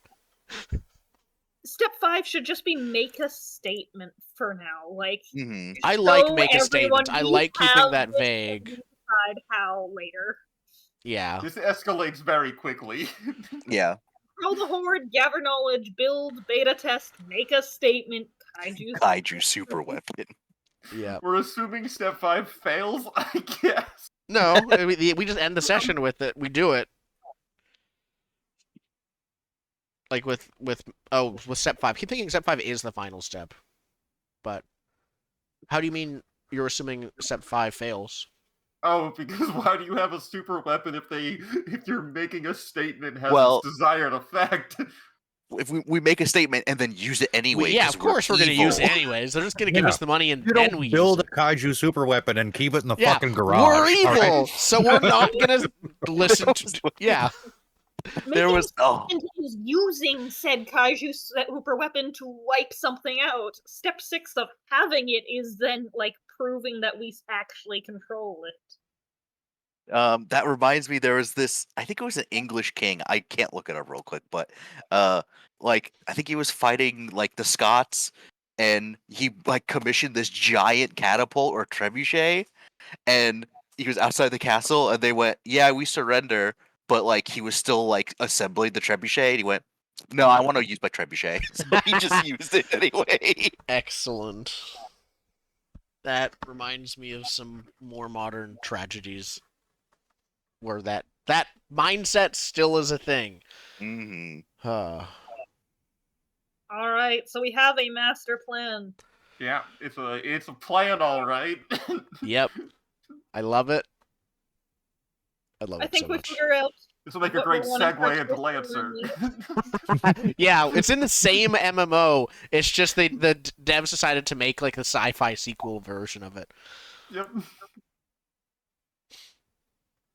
Perfect. Oh, is Lancer a blade tack? No. I know no, it's Beam Saber. That's Beam the blade saber is the tack. blade sack. Yeah. Yep. Look into that though. I think I have it. Yeah. That seems like I think I do too. That seems like a good master plan for what to do with the volcano forge. Yep. Yeah, do Yeah. super weapon. Eventually, we'll just like the mountain itself will crumble as like the mountain-sized like kaiju walks out of it. That would be on brand. Yep. we divert the Uh, lava to the edges to make it easier for this to happen. Do we want to do Vile Friends real quick, or save that for next time? Let's save that for next time at this point. Yeah. We for- need to detail out what's in the area to know what kind of Mm. monsters we could make vile friends with. so. Correct. That so is let's fair. wait. And I think the other thing we're thinking on is what exactly tier 3 room do we want? Because we only get to start with one. And those are the True. ones listed, right? Yep. So we will look at them and figure that out. Yeah. Think about dungeons. Workshop is always fun. Vehicle bay. Vehicle bay. Oh, it comes with a vehicle. Oh, Yes, Oh, it that's does? why. Yes, Yeah. you detail the vehicle when Oh. you take the room. It's great. Okay, never mind. Let's go start I with think the we need vehicle the bay. vehicle bay. Yeah. We're turning into like 70s James Bond villains now. Still a medieval fantasy game, but yes. It says a submarine dirigible or steam car. So No, we you're can. allowed to do it. It's totally fair, but like the rest of the world is not up to this. Dirigible. Oh yeah. Are we doing dirigible or a lava car? Because we have lava power. Dirigible probably makes the most sense for like coming out of a mountain with it. It makes, yeah, especially as we only have an opening at the top and not at the bottom yet. Yeah. So, Instead of like having like the fire, we hanger? just bring a cauldron of lava, and then that's how we rise and Yeah. fall. Yeah, and worst case scenario, you just dump the lava Dump on the it, town beneath and then you. probably start falling ourselves. It's fine. Start falling I ourselves. need to start with our making parachutes. first I'll invent parachutes. Even parachutes. Great. So beautiful. yeah, you get a vehicle bay. Well, think about that in your dungeon planning. Yeah, we'll detail it later with our flaw. Yep. It gets a flaw and two edges. Yeah, we will think about this in between sessions. But for now, thanks for starting Wicked Ones. I really like this setup. And I'm sure by the end of it, I'll remember how to run raids correctly, and then we'll move on to the next one. Perfect. Yeah, we'll see what happens. Next week, I think we are good. But the week Next week after is the Super Bowl, just so that's out there for anybody. didn't even know it. Oh, so that's okay. So the people were getting together for the game before the Super Bowl. We live near a sports bar. Mm. 2 weeks from now, we will not be available. Okay. I should be good next week. We don't Yeah, normally I think do I'm anything good. for the Super Bowl, even though Taylor's just boyfriend's playing. So Whatever. Hear about that bullshit I anymore. really don't care about it at Yeah. all. Okay, so we'll probably be there next week. If you want to watch this instead of the Super Probably. Bowl, I'm gonna not say Sure. it's better, but we'll appreciate No it more. promises. Yeah, you are a friend. Just Yes. off the bat, you're a friend. Yeah, you can be one of our vile friends. That's fair. Yeah. Perfect. All right. Thank you for watching.